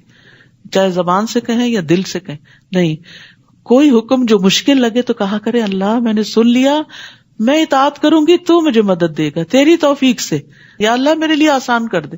کم از کم منیمم اچھے کام کی نیت ضرور کر لے، باقی تو پھر اللہ کی دی ہوئی توفیق سے ہی ہوتا ہے. لیکن یہ کہنا نہیں اٹس ناٹ پاسبل، آج کے دور میں یہ نہیں ہو سکتا، یہ تو اس زمانے کی بات ہے، اس طرح کی باتیں درست نہیں. کیونکہ قرآن جو ہے وہ ہر دور کے لیے، قیامت تک اب اور کوئی نئی کتاب نہیں آنے والی، یہی کتاب ہمارے لیے، کوئی اور رسول آنے والا نہیں، محمد صلی اللہ علیہ وسلم کی تعلیمات ہی ہمارے لیے کافی ہیں. اس دور میں بھی کچھ چیزیں مشکل تھیں اور کچھ آسان تھیں. آج کے دور کی اپنی مشکلات ہیں، کچھ چیزیں آسان ہیں کچھ مشکل ہیں. تو زندگی میں صرف آسانیاں ہی تو نہیں ہوتی، لیکن اللہ تعالیٰ کا وعدہ ہے ان مع العسر یسرا، تنگی کے ساتھ آسانی بھی ہوتی ہے. اس لیے سمعنا و اطعنا، یہ کس نے کہا تھا؟ سورۃ البقرہ کا آخر یاد کرے، صحابہ کرام نے سمعنا و اطعنا. لیکن منافقین کیا کہتے ہیں؟ سمعنا و عصینا، اور سنو مگر تم نہ سنوائے جاؤ. یہ بھی ایک بددعائیہ انداز میں بات کرتے تھے وہ، اور دین میں عیب لگانے کے لیے اپنی زبانوں کو موڑتے ہوئے رائنا کہتے ہیں. اور اگر وہ اس کی بجائے کہتے سنا ہم نے اور اطاعت کی ہم نے، اور سنیے اور ہماری طرف نظر کیجیے، تو یقیناً یہ ان کے لیے بہتر اور زیادہ درست ہوتا. لیکن ان کے کفر کی وجہ سے اللہ نے ان پر لعنت کی، لہٰذا وہ بہت کم ہی ایمان لاتے ہیں. اے لوگو جو کتاب دیے گئے ہو اس پر ایمان لاؤ جو ہم نے نازل کیا، جو تصدیق کرنے والا ہے اس کتاب کی جو تمہارے پاس ہے، اس سے پہلے کہ ہم چہروں کو مٹا دیں پھر ہم انہیں ان کی پشتوں پر پھیر دیں، پیچھے کی طرف، یا ہم ان پر اسی طرح لعنت کریں جس طرح ہم نے سبت والوں پر لعنت کی، اور اللہ کا حکم نافذ ہو کر رہنے والا ہے۔ انسان کو نیکی کے کام میں جلدی کرنی چاہیے، نہیں پتا کہ وقت کیسا آ جائے اور یہ سارے مواقع ختم ہو جائیں۔ ان اللہ لا یغفر ان یشرک بہ ویغفر ما دون ذلک لمن یشاء، یقیناً اللہ نہیں بخشے گا کہ اس کے ساتھ شرک کیا جائے۔ مومن کو سب سے زیادہ سینسٹیو جس معاملے میں ہونا چاہیے وہ شرک کا معاملہ ہے۔ کوئی ایسی چیز جو شرک کی طرف بھی لے جاتی ہے اس سے بھی بچنا چاہیے، اور اس کے لیے علم حاصل کرنا چاہیے کہ کیا کیا چیزیں انسان کو شرک میں مبتلا کر دیتی ہیں، کون سی سوچ، کون سا بول، کون سا فعل۔ فَاعْلَمْ أَنَّهُ لَا إِلَٰهَ إِلَّا هُوَ، یہ علم حاصل کرو، جان لو کہ اللہ کے سوا کوئی معبود نہیں۔ تو یہ علم سب سے اہم ترین علوم میں سے ہے، اسی پر ہماری نجات ہے۔ اور نبی صلی اللہ علیہ وسلم اور باقی تمام انبیاء نے لوگوں کو ایک رب کی عبادت کی طرف بلایا تھا۔ فرمایا اور جو گناہ اس کے علاوہ ہے وہ جس کے لیے چاہے گا بخش دے گا، یہ اس کے ہاتھ میں ہے، مالک یوم الدین وہی ہے۔ اور جس نے اللہ کے ساتھ شرک کیا تو یقیناً اس نے بہت بڑا گناہ گھڑ لیا۔ کیا آپ نے ان لوگوں کی طرف نہیں دیکھا جو اپنے آپ کو پاک قرار دیتے ہیں، یعنی اپنی تعریفیں کرتے ہیں یا اپنے دوستوں کی یا اپنے آپ کو ہر عیب سے پاک سمجھتے ہیں، بلکہ اللہ ہی جس کو چاہتا ہے پاک کرتا ہے، اور وہ کھجور کی گٹلی کے دھاگے برابر بھی ظلم نہ کیے جائیں گے۔ کھجور کی گٹلی کے کٹاؤ پہ جو باریک سا دھاگا سفید کلر کا ہوتا ہے وہ اتنا ہلکا ہوتا ہے کہ یوں ہی ہاتھ میں مسلا جائے، اللہ تعالیٰ اتنا بھی ظلم نہیں کرتا کسی پر۔ بہت زبردست طریقے سے مثال دے کے بات سمجھائی گئی۔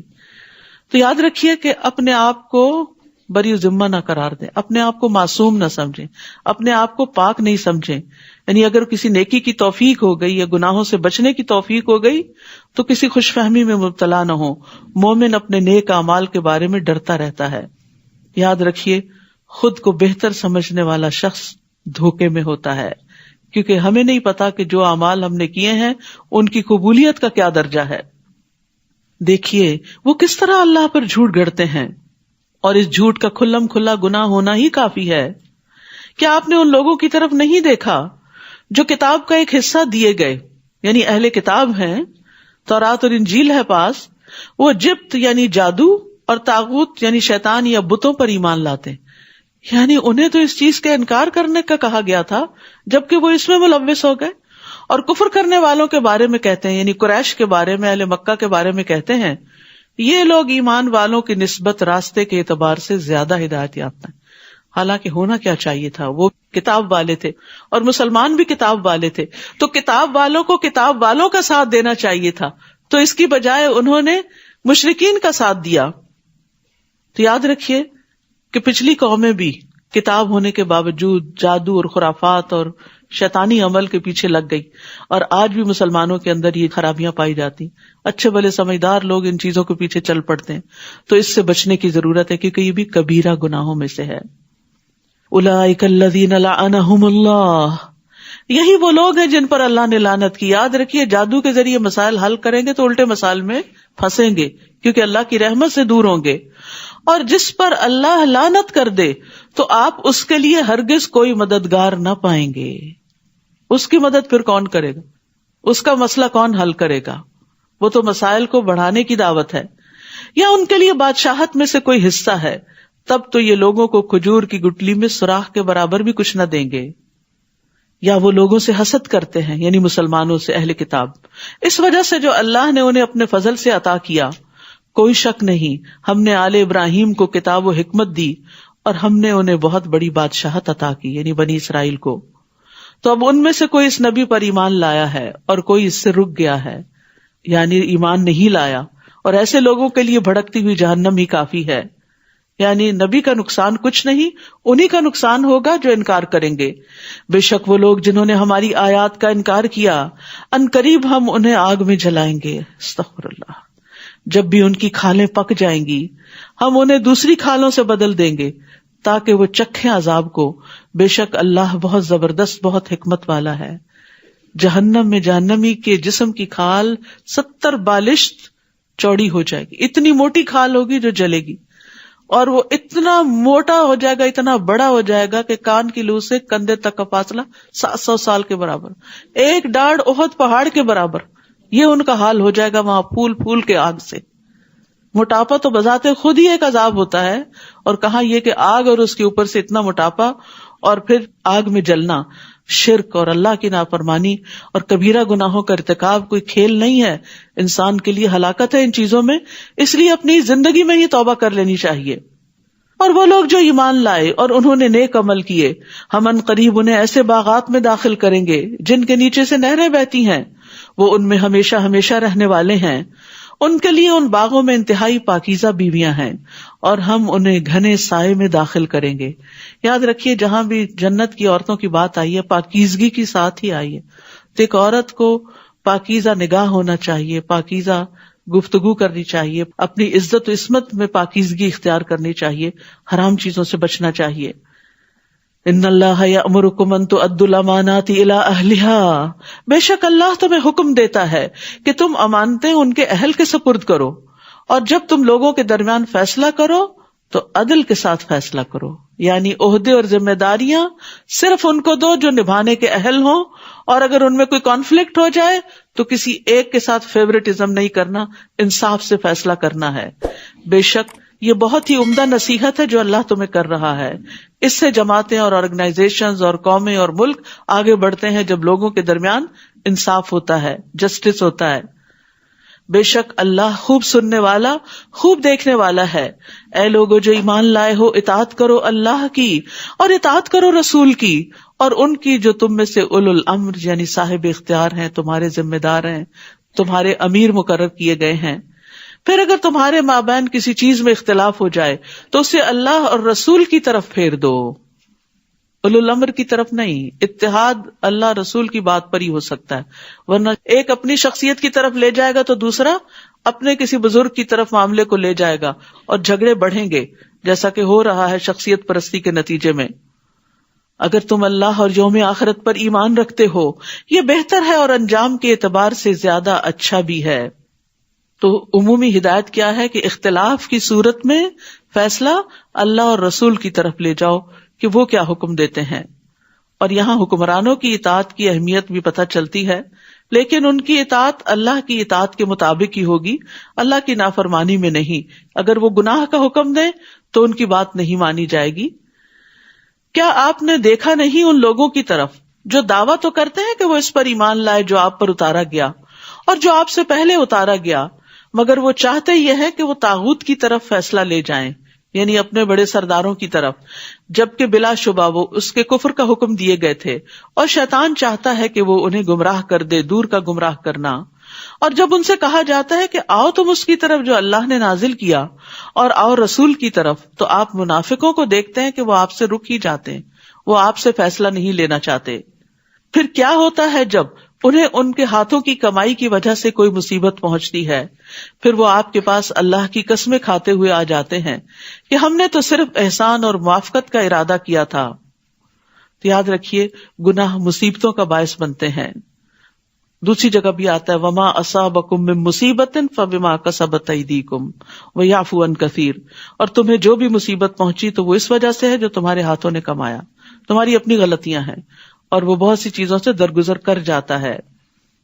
یہی وہ لوگ ہیں کہ اللہ جانتا ہے جو ان کے دلوں میں ہے, تو آپ ان سے اعراض کریں اور انہیں نصیحت کریں, اور ان سے ایسی بات کہیں جو ان کے دلوں تک پہنچ جائے. یعنی وہ لوگ جو آپ سے بے رخی کرتے ہیں, آپ کی طرف نہیں آتے, آپ کے مقام کی قدر نہیں کرتے, تو ان کی ان باتوں کو بھی اگنور کر دیں, نصیحت کر دیں, اور کوئی ایسی بات کریں کہ ان کے دل بھی نرم ہو جائیں. یہ ہے پیغمبرانہ اخلاق, اور اسی اخلاق کی ہمیں بھی پیروی کرنی چاہیے کہ اپنے مخالفین یا ایسے لوگ جو عزت نہ کریں, قدر نہ کریں, تو ان کے ساتھ بھی احسان کا معاملہ کرتے رہیں. اور نہیں بھیجا ہم نے کوئی بھی رسول مگر اس لیے کہ وہ اللہ کے اذن کے ساتھ اطاعت کیا جائے, اور اگر وہ آ جاتے آپ کے پاس جب انہوں نے اپنی جانوں پہ ظلم کیا تھا, پھر وہ اللہ سے بخشش مانگتے اور رسول بھی ان کے لیے بخشش مانگتے, تو ضرور وہ اللہ کو بہت توبہ قبول کرنے والا, نہایت رحم کرنے والا پاتے. تو یاد رکھیے گناہ انسان کے لیے مصیبتوں کا باعث بنتے ہیں, رزق سے محروم کر دیتے ہیں، بعض اوقات صحت کے مسائل سے دوچار کر دیتے ہیں. تو ان سارے مسائل سے نکلنے کا راستہ استغفار ہے، اللہ سے خوب خوب معافی مانگنا ہے. اور ایک کارڈ بھی یہاں پر ہے جس میں ہم نے کوشش کی کہ جو دعائیں استغفار کی قرآن مجید میں ہیں یا نبی صلی اللہ علیہ وسلم کی صحیح احادیث سے ثابت ہیں وہ جمع کر دی جائیں. تو جس کسی کا کوئی بھی مسئلہ ہو وہ اگر روزانہ ان دعاؤں کو پڑھنا شروع کر دے اس نیت کے ساتھ کہ اللہ جو بھی رکاوٹیں ہیں جس نیک کام میں وہ دور کر دے، تو انشاءاللہ اللہ سبحانہ وتعالیٰ ضرور اس سے نکالے گا، کیونکہ اللہ کا وعدہ ہے یہ. پس نہیں، قسم ہے آپ کے رب کی، وہ مومن نہیں ہو سکتے یہاں تک کہ وہ آپ کو اس معاملے میں منصف بنائیں جس میں ان کے درمیان اختلاف ہوا ہے، پھر وہ اپنے دلوں میں اس فیصلے سے جو آپ نے کیا ہے کوئی تنگی نہ پائیں اور وہ اس کو پوری طرح تسلیم کر لیں. یعنی نبی صلی اللہ علیہ وسلم کے فیصلوں کو ماننا بھی نہایت ضروری ہے، یہ ایمان کا تقاضا ہے. اور اگر بے شک ہم ان پر لکھ دیتے کہ اپنے نفسوں کو قتل کرو یا اپنے گھروں سے نکل جاؤ یعنی معافی کے لیے، تو چند لوگوں کے سوا وہ ایسا نہ کرتے، اور اگر وہ وہی کرتے جس کی وہ نصیحت کیے جاتے ہیں تو ضرور وہ ان کے لیے بہتر ہوتا اور ثابت قدمی کے اعتبار سے زیادہ اچھا ہوتا. تو یاد رکھیے، بندہ جب اپنے علم کے مطابق عمل کرتا ہے تو اللہ سبحانہ تعالیٰ اس کے علم میں بھی اضافہ فرماتے ہیں اور اس کے اندر مزید ثابت قدمی بھی آتی ہے. یعنی ہم کہتے ہیں یا اللہ ہم ابھی تو سن رہے ہیں، ابھی تو عمل کر رہے ہیں، ایسا نہ ہو آئندہ زندگی میں بھٹک جائیں. نہیں، وَاعْتَصِمُوا بِحَبْلِ اللَّهِ جَمِيعًا، اللہ کی رسی قرآن کو مضبوط تھامے رکھو، استغفار کرتے رہو تو اللہ تعالیٰ ثابت قدمی بھی دے گا، نہیں پھسلو گے انشاءاللہ. اور تب ہم انہیں یقیناً اپنے پاس سے اجر عظیم عطا کرتے اور ہم ضرور انہیں سیدھے رستے کی طرف ہدایت دیتے. اور جو کوئی اللہ اور رسول کی اطاعت کرے تو وہ ایسے لوگوں کے ساتھ ہوں گے جن پر اللہ نے انعام کیا، انبیاء، صدیقین، شہداء اور صالحین میں سے. اور کتنے اچھے ہیں یہ لوگ بطور ساتھی کے. نبی صلی اللہ علیہ وسلم کی خدمت میں ایک صحابی حاضر ہوتے تھے، تو وہ ایک دن کہنے لگے کہ اللہ کے رسول، جب آپ کے پاس ہوتا ہوں، آپ کو دیکھتا ہوں تو میرا دل خوش ہوتا ہے، لیکن مجھے یہ ڈر ہے کہ میں بھی فوت ہو جاؤں گا اور آپ بھی، تو پھر مرنے کے بعد آپ کا مقام تو بہت بلند ہوگا، ہم پتہ نہیں کہاں ہوں گے. تو اس پر وہ بہت غمگین ہو گئے کہ مرنے کے بعد آپ کی محبت اور آپ کی صحبت اور آپ کی رفاقت اور آپ کا قرب کیسے حاصل ہوگا. تو اس پر یہ آیت نازل ہوئی کہ جو اللہ اور رسول کی اطاعت کرے گا وہ ان لوگوں کے ساتھ ہوگا. اور حضرت انس کہتے ہیں کہ ہمارے لیے اس سے بڑھ کر خوشی کا کوئی دن نہیں تھا کہ جس دن آپ نے ہمیں یہ بتایا کہ المرء مع من احبہ، انسان اسی کے ساتھ ہوگا جس سے وہ محبت کرتا ہوگا. اگر ہماری محبت رسول اللہ صلی اللہ علیہ وسلم کے ساتھ سچی ہے، ہم آپ کی اطاعت کرتے ہیں، آپ کا اتباع کرتے ہیں، آپ کی سنتوں پر چلتے ہیں، آپ کے ساتھ ہماری ایک عقیدت ہے، تو انشاءاللہ آپ کے نقش قدم پر چلتے چلتے اللہ تعالیٰ قیامت کے دن بھی ساتھ دے گا. اور دو خاص مواقع پر، خاص طور پر جب حوض کوثر سے پانی ملے گا اور دوسرے شفاعت کا موقع، یہ اللہ کی طرف سے فضل ہے اور کافی ہے اللہ بہت علم والا. اے لوگو جو ایمان لائے ہو، اپنا بچاؤ اختیار کرو، محتاط رہو، پھر خواہ چھوٹے دستوں میں نکلو یا سب اکٹھے ہو کر نکلو. کیونکہ اس دور میں مدینہ ہر وقت خطرات کا گڑھ بنا ہوا تھا اور ہر وقت کوئی نہ کوئی افواہ پھیلتی رہتی تھی کہ دشمن حملہ آور ہونے والا ہے یا دشمن کے مقابلے کے لیے نکلنا ہے. تو اس کے لیے کچھ اسٹریٹجیز بتائی گئی کہ کس طرح نکلو، کیا کرو. اور بے شک تم میں سے کوئی ایسا بھی ہے جو ضرور دیر لگاتا ہے، یعنی جب نکلنے کا موقع ہوتا ہے تو وہ کچھ اور کرنے لگتا ہے، یعنی ٹال مٹول کہ نہ ہی نکلنا پڑے، بڑا مشکل ہے، کہیں جان ہی نہ چلی جائے. پھر اگر تمہیں کوئی مصیبت پہنچے یعنی اللہ کے راستے میں نکل کر، تو کہتا ہے تحقیق اللہ نے مجھ پہ انعام کیا جبکہ میں ان کے ساتھ موجود نہیں تھا. کس قدر خوش فہمی کہ پیچھے رہ جانے کو وہ اللہ کا انعام سمجھ رہا ہے، حالانکہ اللہ کا انعام تو ان پر ہے جنہوں نے اللہ کے راستے میں نکل کر قربانی دی. اور البتہ اگر تمہیں اللہ کی طرف سے کوئی فضل پہنچے تو وہ ضرور کہے گا گویا کہ تمہارے اور اس کے درمیان کوئی محبت ہی نہ تھی، ہائے افسوس مجھ پر کہ میں بھی ان کے ساتھ ہوتا تو بہت بڑی کامیابی حاصل کرتا. مطلب پرست لوگ، مفاد پرست، اور یہی مطلب پرستی اور دنیا کی محبت منافقت کو جنم دیتی ہے کہ ہر وقت صرف وہ کام کرنا جس میں فائدہ ہو اور نیکی کی خاطر اللہ کی اطاعت میں کوئی رسک لینے کے لیے تیاری نہ ہونا. بس چاہیے کہ اللہ کے راستے میں لڑیں وہ لوگ جو دنیا کی زندگی آخرت کے بدلے میں بیچ ڈالتے ہیں، اور جو کوئی اللہ کے راستے میں لڑے پھر وہ قتل کر دیا جائے یا غالب آ جائے تو ان قریب ہم اسے اجر عظیم عطا کریں گے.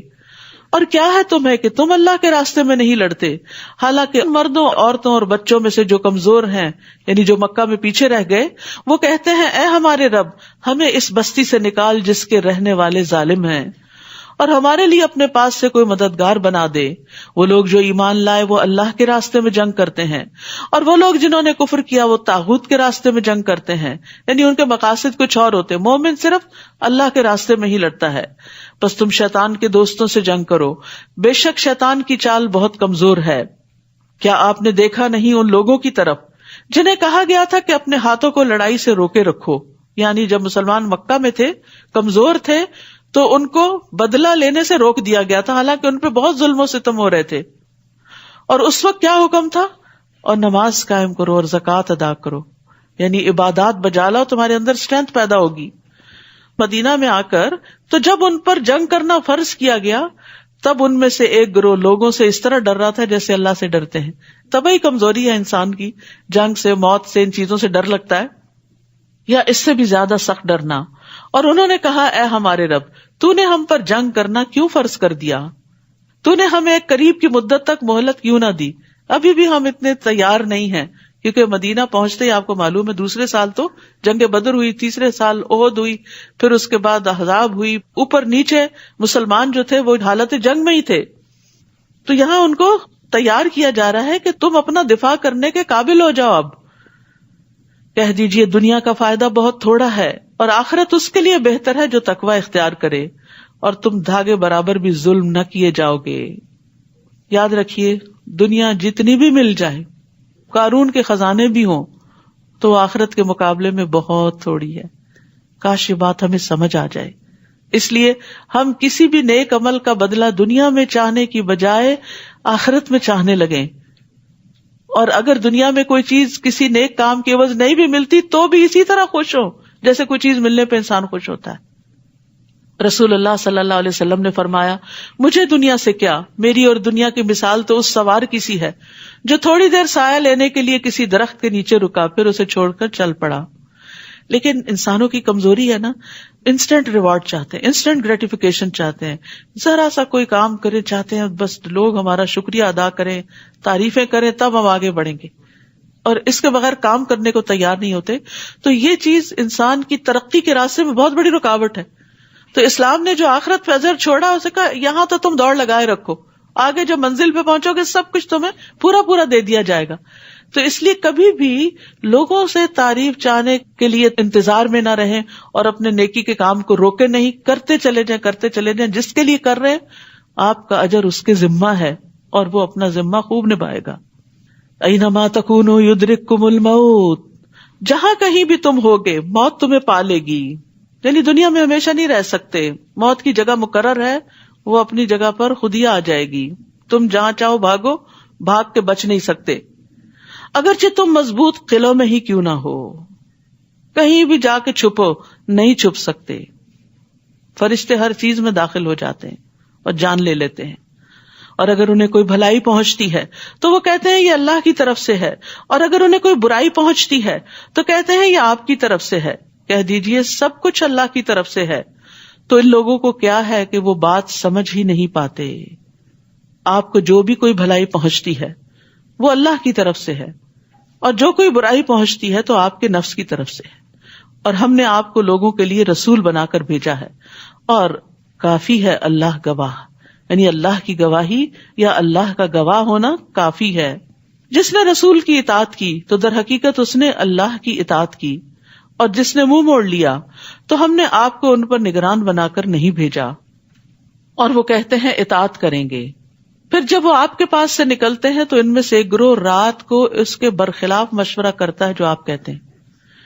یعنی یہاں کچھ منافقین کا کردار واضح کیا گیا ہے کہ نبی صلی اللہ علیہ وسلم کے ساتھ مشورے میں شریک ہو جاتے، اور جب الگ ہوتے تو رات میں منافق کٹھے ہو کر اس میٹنگ میں کی ہوئی باتوں کے خلاف کچھ اور چیزیں تجویز کرنے لگتے، اور اس طرح مسلمانوں کے اندر ایک افراتفری پیدا کرتے۔ اور اللہ لکھ رہا ہے جو وہ رات کو مشورہ کرتے ہیں۔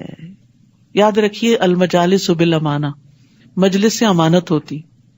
یہ حکم صرف آپ کے دور تک کے لیے نہیں ہے، آج بھی اگر خیر کے کسی کام پر آپ جمع ہوئے اور شورا ہے آپ کی، باہم مشورہ کر رہے ہیں، ایک دوسرے کو کنسلٹ کر رہے ہیں کسی معاملے میں، پھر اسی میٹنگ کے اندر کسی نتیجے پہ پہنچ جاتے ہیں، تو پھر یہ درست نہیں کہ باہر نکل کے 2-4 لوگوں کو اکٹھا کر کے صاحب امر کے خلاف یا لوگوں کے خلاف ایک محاذ آرائی قائم کر لی جائے اور ایک اور الگ گروپ بنا لیا جائے. مخلص مومن ایسا نہیں کرتے. مخلص جو خیر خواہ ہوتا ہے نا، وہ دوسرے کو اس کے سامنے منہ پہ بتا دیتا ہے کہ خیر اس میں، باہر نکل کے فیصلے بدلتا نہیں، یا اعتراض نہیں کرتا، یا غیبت شروع نہیں کرتا، یا فساد نہیں شروع کر دیتا. اور اللہ لکھ رہا ہے جو وہ رات کو مشورہ کرتے ہیں، بس ان سے اعراض کریں اور اللہ پر بھروسہ کریں. سبحان اللہ. پیغمبر علیہ السلام کو کیا بتایا گیا؟ جسٹ اگنور، کچھ نہیں ہوتا. ان لوگوں کی باتیں کرنے سے اللہ کی مدد رک نہیں جائے گی. اللہ پہ بھروسہ کریں، اللہ سبحانہ تعالیٰ آپ کی مدد فرمائے گا. یعنی کتنے بڑے بڑے جھگڑوں کو ختم کرنے کے لیے کتنا بہترین نسخہ ہے.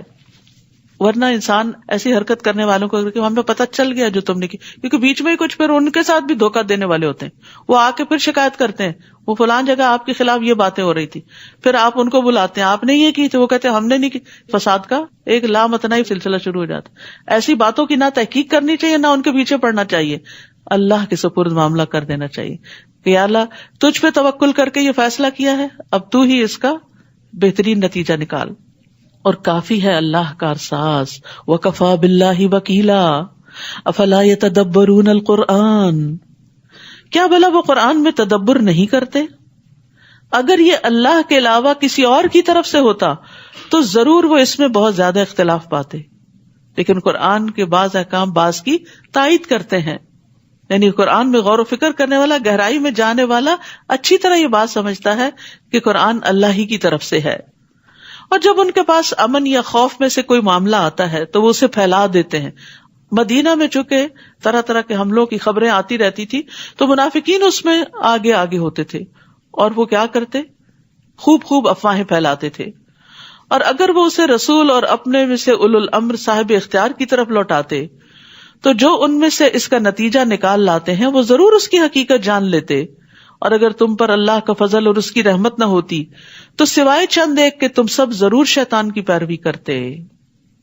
بس آپ اللہ کے راستے میں لڑیں. آپ صرف اپنی ہی جان کے مکلف بنائے گئے ہیں. یہاں نبی صلی اللہ علیہ وسلم سے خطاب ہے کہ آپ پر اپنی ہی ذمہ داری ہے، آپ اپنا کام کرتے جائیں اور مومنوں کو بھی ابھارے. یعنی آپ دوسروں کو موٹیویٹ ہی کر سکتے ہیں. تو اس سے یہ پتہ چلتا ہے کہ جو لیڈر ہوتا ہے وہ ایکشن سے لیڈ کرتا ہے، کام کر کے دکھاتا ہے، تو دوسرے لوگ پھر پیچھے آ جاتے ہیں. امید ہے کہ اللہ کافروں کی جنگ کو روک دے، اور اللہ بہت ہی سخت ہے لڑائی میں اور بہت ہی سخت ہے عبرتناک سزا دینے میں. من یشفع شفاعۃ حسنۃ یکن لہ نصیب منہا. جو کوئی سفارش کرے گا اچھی سفارش، اس کے لیے اس میں سے حصہ ہوگا. یعنی اگر کسی کا کوئی کام اٹکا ہوا ہے اور آپ کے کہنے سے وہ ہو جائے گا اور آپ کہہ دیتے ہیں تو جو نیکی کا کام ہوگا اس سب میں آپ کا حصہ پڑ گیا. حدیث میں آتا ہے الدال علی الخیر کفاعلہ.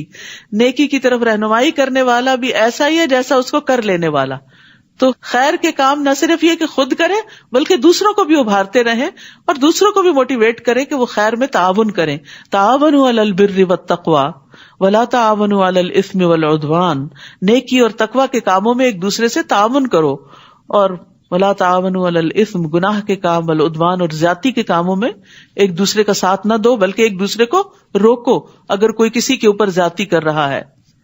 اور جو کوئی سفارش کرے گا بری سفارش، اس کے لیے اس میں سے حصہ ہوگا، اور اللہ ہر چیز پر نگران ہے.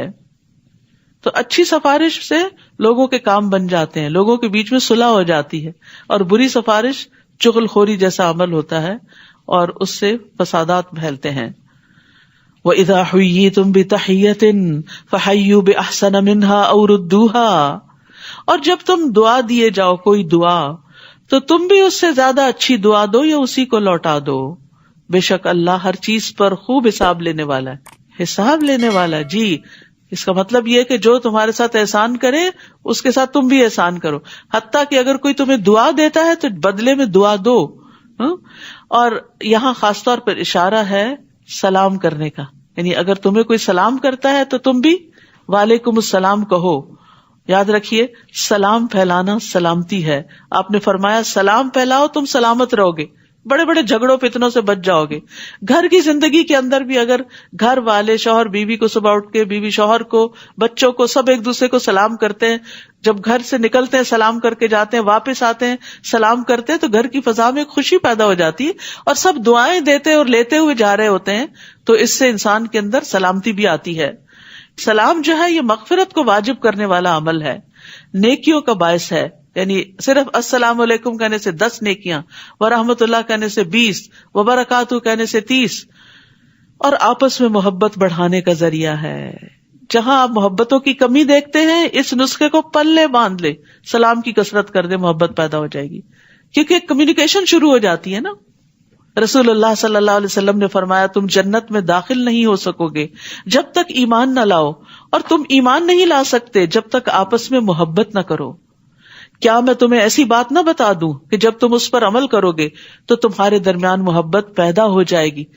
جن ہسبینڈ وائف کے بیچ میں اختلاف ہے، لڑائی جھگڑا ہے، اور ایک دوسرے کی شکل نہیں دیکھنا چاہتے، وہ سلام شروع کر دیں، کیونکہ سلام ہی تو ختم ہوتا ہے تو فساد اور بڑھ جاتے ہیں. تو آپس میں سلام کو عام کرو، زیادہ سے زیادہ کرو. اور سب سے بڑا بخیل وہ ہے جو سلام میں بخل کرتا ہو. پھر فرمایا اللہ لا الہ الا ہو لیجمعنکم الی یوم القیامۃ لا ریب فیہ ومن اصدق من اللہ حدیثا. اللہ نہیں کوئی حقیقی معبود مگر وہی، وہ ضرور تمہیں قیامت کے دن کی طرف جمع کرے گا جس میں کوئی شک نہیں. اللہ اکبر. ہم سب کشاں قدم بقدم اپنی موت کی طرف بڑھتے ہوئے آخرت کی طرف بڑھ رہے ہیں، جس میں سے کوئی بھی بچ نہیں سکتا. اور اللہ سے بڑھ کر بات میں کون زیادہ سچا ہے؟ یعنی یہ سب سے سچی بات ہے، اس پہ یقین کر لو، اس کی تیاری کر لو. تو کیا ہے تمہیں مسلمانوں کہ منافقوں کے بارے میں تم 2 گروہ ہو گئے ہو، جبکہ اللہ نے انہیں ان کی کمائی کے سبب الٹا پھیر دیا ہے. یعنی گناہ جو ہے وہ انسان کو اور مصیبت میں مبتلا کرتے ہیں.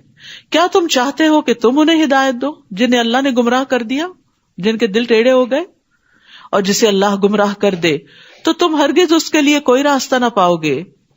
وہ دل سے چاہتے ہیں کہ کاش تم بھی کفر کرو جیسا انہوں نے کفر کیا، پھر تم سب برابر ہو جاؤ، لہٰذا تم ان میں سے کسی کو دوست نہ بناؤ یہاں تک کہ وہ اللہ کے راستے میں ہجرت کر جائیں. پھر اگر وہ منہ موڑ جائیں تو جہاں کہیں بھی تم انہیں پاؤ انہیں پکڑو اور انہیں قتل کرو، اور تم ان میں سے کسی کو دوست اور مددگار نہ بناؤ سوائے ان لوگوں کے جو ایسی قوم سے جا ملتے ہیں کہ تمہارے اور ان کے درمیان معاہدہ ہو چکا ہے، یا وہ تمہارے پاس اس حال میں آتے ہیں کہ تم سے لڑنے اور اپنی قوم سے لڑنے میں ان کے سینے تنگ ہوتے ہیں. اور اگر اللہ چاہتا تو ضرور انہیں تم پر مسلط کر دیتا، پھر وہ ضرور تم سے لڑتے. پھر اگر وہ تم سے کنارہ کشی کریں اور تم سے لڑائی نہ کریں اور تمہاری طرف صلح کا پیغام بھیجیں تو اللہ نے تمہارے لیے ان پر لڑائی مسلط کرنے کا کوئی راستہ نہیں بنایا. نہیں خواہ مخواہ جنگ نہیں کرو گے ان سے، اگر وہ تم سے نہیں لڑتے تو تم بھی نہیں لڑو گے. ستجدون آخرین، ان قریب تم کچھ اور لوگوں کو بھی پاؤ گے جو چاہتے ہیں کہ تم سے امن میں رہیں اور اپنی قوم سے بھی امن میں رہیں. وہ کسی سے بھی نہیں لڑنا چاہتے، مگر جب کبھی وہ فتنے کی طرف لوٹائے جاتے ہیں تو اس میں الٹا دیے جاتے ہیں، یعنی کود پڑتے ہیں اس میں. پھر اگر وہ تم سے کنارہ کشی نہ کریں اور تمہاری طرف صلح کا پیغام نہ ڈالیں اور تم سے اپنے ہاتھوں کو نہ روکیں تو انہیں پکڑو، اور جہاں کہیں تم انہیں پاؤ قتل کرو. اور یہی وہ لوگ ہیں جن پر ہم نے تمہارے لیے واضح غلبہ رکھا ہے. اور کسی مومن کے لیے یہ جائز نہیں کہ وہ کسی دوسرے مومن کو قتل کر دے مگر غلطی سے، یعنی مومن کی جان نہیں لے سکتا. اور جو کوئی کسی مومن کو غلطی سے قتل کرے تو ایک مومن غلام کو آزاد کرنا ہے اور دیت ادا کرنا ہے. پہلا اللہ کا حق ہے، دوسرا بندوں کا حق ہے. اور جو اس کے وارثوں کے سپرد کی جائے گی، یعنی مقتول کے وارثوں کو وہ دیت ملے گی، مگر یہ کہ وہ معاف کر دیں، صدقہ کر دیں، یعنی دیت نہ لیں. اور اگر وہ مقتول ایسی قوم میں سے ہو جو تمہاری دشمن ہے جبکہ وہ خود مومن بھی تھا تو صرف ایک مومن گردن کو آزاد کرنا ہے. اور اگر وہ ایسی قوم میں سے ہو کہ تمہارے اور اس کے درمیان معاہدہ ہے تو دیت اس کے وارثوں کے سپرد کی جائے گی اور ایک مومن غلام کو آزاد کرنا ہے. پھر جو کوئی غلام نہ پائے تو اس کے ذمے 2 ماہ کے مسلسل روزے رکھنا ہے. یہ غلطی سے قتل کرنے کا کفارہ ہے، معافی کی صورت ہے. کیونکہ اب لونڈی غلام تو ہے نہیں. تو 2 مہینے کے مسلسل روزے، اگر بیچ میں ایک چھوڑا دوبارہ سے پھر گنتی شروع ہوگی، نمبر 1 سے شروع ہوگا پھر معاملہ. یعنی مومن کی جان کی حرمت بہت زیادہ ہے، بہت بڑی قیمت ہے اللہ کی نگاہ میں. یہ اللہ کی طرف سے توبہ کرنے کا طریقہ ہے، اور اللہ بہت علم والا، خوب حکمت والا ہے. اور جو کوئی کسی مومن کو جان بوجھ کر قتل کر دے تو اس کا بدلہ جہنم ہے. استغفر اللہ، کتنی بڑی بات ہے یہ. اور اب دوسروں کی جان لینا بائیں ہاتھ کا کھیل بن گیا ہے. قتل کرنے کے نت نئے طریقے ایجاد کر لیے گئے ہیں، اور بعض اوقات چھوٹی چھوٹی باتوں پر قتل کر دیا جاتا ہے لوگوں کو، اور اس میں نہ دیکھا جاتا کوئی معصوم بچہ ہے، کوئی عورت ہے، کوئی بوڑھا ہے، کوئی جوان ہے. یعنی انسانی جان بہت ارزاں ہو گئی. فرمایا جو کسی مومن کو جان بوجھ کر قتل کرے گا تو اس کا بدلہ جہنم ہے، جس میں وہ ہمیشہ رہنے والا ہے، اور اللہ اس پر غضبناک ہوا. سوچئے جس پر اللہ تعالیٰ غصے ہو جائے پھر اس کے لیے کون سی پناہ گاہ ہوگی.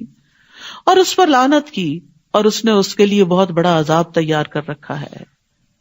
رسول اللہ صلی اللہ علیہ وسلم نے فرمایا ایک مسلمان کی ہر چیز دوسرے مسلمان پر حرام ہے، اس کا خون، اس کا مال، اس کی عزت و آبرو. رسول اللہ صلی اللہ علیہ وسلم نے فرمایا اگر تمام آسمانوں اور زمین والے کسی مومن کے قتل میں شریک ہوں تو اللہ ان سب کو جہنم میں دھکیل دے گا. یعنی اگر کوئی کسی کا ساتھ بھی دے، اشارے سے بھی، یا کسی بھی طرح دوسرے کو انکریج کرے کہ مارو مارو، تو وہ بھی قاتل کے برابر ہی مجرم ہو جاتا ہے. یاد رکھیے یہ تو عمومی قتل کی بات ہے، اور ایک قتل وہ ہے جو عورتیں کرتی ہیں، پیٹ کے بچے. تو کوئی بھی بچہ جس کے اندر روح پڑ چکی ہو، حرکت کرتا ہو، اس کا دل دھڑکتا ہو، وہ سننے کے قابل ہو چکا ہو، اس کے ہاتھ پاؤں بن چکے ہوں، تو چھوٹی چھوٹی باتوں سے یہ نہیں پال سکتے. بعض اوقات یہ کہ ڈاکٹرز کہتے ہیں کہ اس کو فلاں بیماری ہے تو یہیں سے ختم کر دو، یہ سنبھالنا اس کا مشکل ہوگا، بعد میں اس کی پرورش مشکل ہوگی. تو یہ کوئی عذر نہیں کسی کی بھی جان لینے کے. جان ہر ایک کو پیاری ہوتی ہے، چاہے کوئی معذور ہو چاہے کوئی صحت مند ہو. تو اس سے بھی بچنے کی ضرورت ہے. یعنی اپنی اولاد کو قتل کرنا حماقت ہے، سفہن بغیر علم. اور لا علمی میں بھی یہ قتل کرنا جو ہے یہ بہت بڑا گناہ ہے، اس سے توبہ کرنی چاہیے. پھر فرمایا اے لوگو جو ایمان لائے ہو، جب تم اللہ کی راہ میں سفر کرو تو تحقیق کر لیا کرو، اور جو تمہاری طرف سلام کرے اس کو یہ نہ کہو کہ تم مومن نہیں. کیونکہ اس زمانے میں بعض مسلمان باہر نکلے اور ایک چرواہا تھا، سمجھا کہ شاید یہ کوئی دشمن کا جاسوس ہے، تو اس نے کہا السلام علیکم، تو انہوں نے پھر بھی مار ڈالا. فرمایا تم دنیا کی زندگی کا سامان چاہتے ہو، اس کے پاس چند بکریاں تھی جو تم کو لینا تھی، تو اللہ کے پاس تو بہت سی غنیمتیں ہیں، تم بھی اس سے پہلے اسی طرح تھے، اللہ نے تم پر احسان کیا، یعنی تمہیں اسلام کی دولت عطا کی، بس تحقیق کر لیا کرو. بلا شبہ جو بھی تم عمل کرتے ہو اللہ اس کی خوب خبر رکھنے والا ہے، سب پتا ہے اس کو. مومنوں میں سے جو بغیر کسی تکلیف کے بیٹھ رہنے والے ہیں اور جو اپنے مالوں اور جانوں کے ساتھ اللہ کی راہ میں جہاد کرنے والے ہیں برابر نہیں ہو سکتے. کام کرنا اور نہ کرنا، محنت کرنا اور نہ کرنا، وقت لگانا اور نہ لگانا، مال لگانا اور نہ لگانا ایک جیسا نہیں ہوتا. اللہ نے جان و مال سے جہاد کرنے والوں کو بیٹھ رہنے والوں پر ایک درجہ فضیلت دی ہے، اور اللہ نے ہر ایک سے اچھا وعدہ کر رکھا ہے، اور اللہ نے مجاہدین کو بیٹھ رہنے والوں کی نسبت اجر عظیم کی فضیلت سے نوازا ہے. جو جتنی زیادہ سٹرگل کرے گا، جتنی زیادہ محنت کرے گا، اس کا اجر اتنا ہی زیادہ ہوگا. دنیا میں تو ہم ہر دم اپنا سٹیٹس بلند کرنے کی فکر میں ہوتے ہیں اور اس کو بڑھانے کی اور دوسروں کے مقابلے میں آگے جانے کی، لیکن آخرت کے بارے میں ہم کیوں بھول جاتے ہیں؟ کیا ہمیں یقین نہیں کہ کون سی چیز وہاں بلندی عطا کرے گی؟ جنت کے ایک درجے سے دوسرے درجے میں ایسے ہی فاصلے زمین و آسمان میں. ایک درجے والے دوسرے والوں کو ایسے دیکھے کہ جیسے آسمان میں تارے نظر آتے ہیں، اور وہ ہمیشگی کی عزت ہے اور ہمیشگی کی بلندگی ہے. دنیا میں کوئی کتنا بھی بلند ہو جائے، بالآخر جانا چند فٹ مٹی کے اندر ہی ہے، مٹی میں ملنا ہے.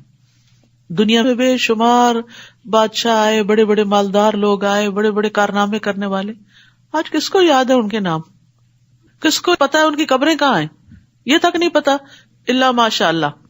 گمنام ہے وہ پوری پوری بستیاں جن کو ڈبو دیا گیا، گمنام ہے، کسی کو نام تک نہیں پتا. قرآن مجید میں آتا ہے لا یعلمہم الا اللہ، اللہ کے سوا ان کو کوئی جانتا ہی نہیں. یہ ہے دنیا کی حقیقت. اصل گھر تو آخرت ہے جس کو بنانے کی فکر کرنی چاہیے. فرمایا بڑے درجات ہیں اس کی طرف سے اور بخشش اور رحمت ہے، اور اللہ بہت بخشنے والا نہایت رحم کرنے والا ہے. بے شک وہ لوگ جب فرشتے انہیں فوت کرتے ہیں اس حال میں کہ وہ اپنی جانوں پر ظلم کرنے والے ہیں، پوچھتے ہیں تم کس حال میں تھے؟ وہ کہتے ہیں ہم زمین میں کمزور تھے. وہ کہتے ہیں کیا اللہ کی زمین وسیع نہ تھی کہ تم اس میں ہجرت کر جاتے؟ بس ایسے ہی لوگوں کا ٹھکانہ جہنم ہے، اور وہ کتنا برا ٹھکانہ ہے. تو یہاں پر ہجرت کی فضیلت بتائی گئی ہے. ایک تو وہ ہجرت بڑی ہجرت تھی جو نبی صلی اللہ علیہ وسلم کے زمانے میں ہوئی، لیکن باقی لوگوں کی ہجرت کیا ہے؟ نبی صلی اللہ علیہ وسلم نے فرمایا والمہاجر من ہجر ما نہی اللہ عنہ، اور مہاجر وہ ہے جو اللہ کی منع کی ہوئی چیزوں کو چھوڑ دے. ایک اور جگہ پر آتا ہے، آپ سے پوچھا گیا کون سی ہجرت افضل ہے؟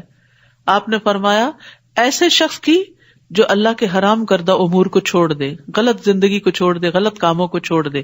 ہجرت ہوتا ہے چھوڑنا، ان چیزوں کو چھوڑ کر اپنا ماحول بدل دے، اپنا کام بدل دے، اپنی عادتوں کو بدل دے. یہ سب ہجرت میں شمار ہوتی ہیں، سوائے ان مردوں، عورتوں اور بچوں کے جو بے بس ہیں، یعنی جو مکہ میں رہ گئے، جو ہجرت نہیں کر سکتے تھے، جو کوئی تدبیر کرنے کی طاقت نہیں رکھتے اور نہ وہ کوئی راستہ پاتے ہیں. بس یہی وہ لوگ ہیں، امید ہے کہ اللہ ان سے درگزر کرے گا، اور اللہ بہت معاف کرنے والا ہے، بہت بخشنے والا ہے. اور جو کوئی اللہ کے راستے میں ہجرت کرے گا وہ زمین میں جائے پناہ اور بہت سی وسعت پائے گا.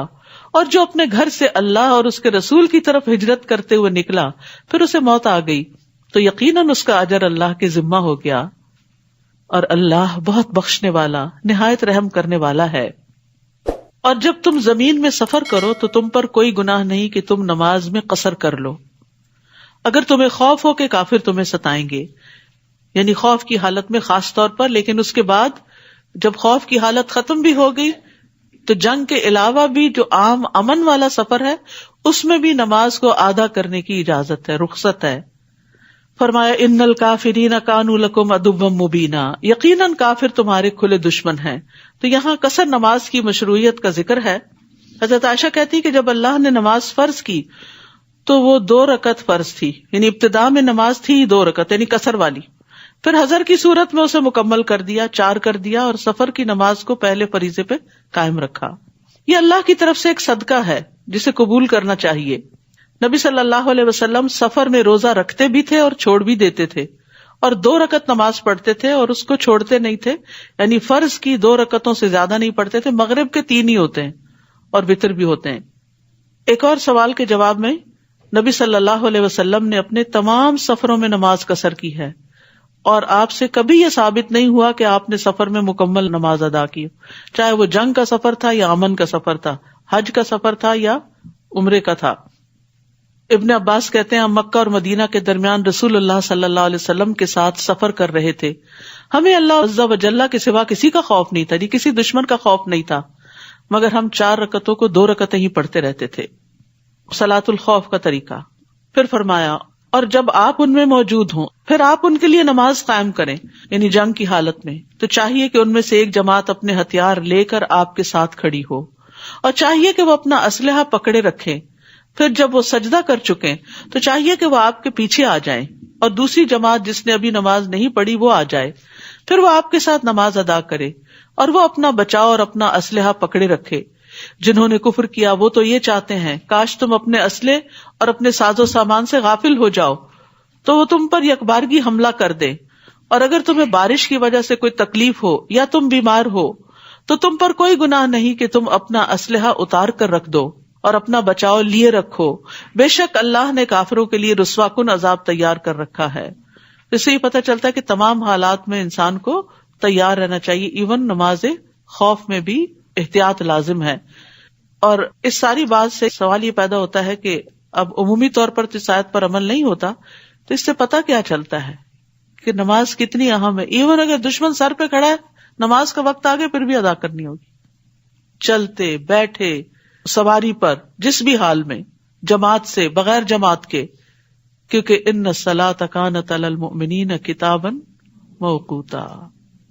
پھر جب تم نماز پوری کر چکو اللہ کو یاد کرو کھڑے بیٹھے اور اپنے پہلوؤں پر.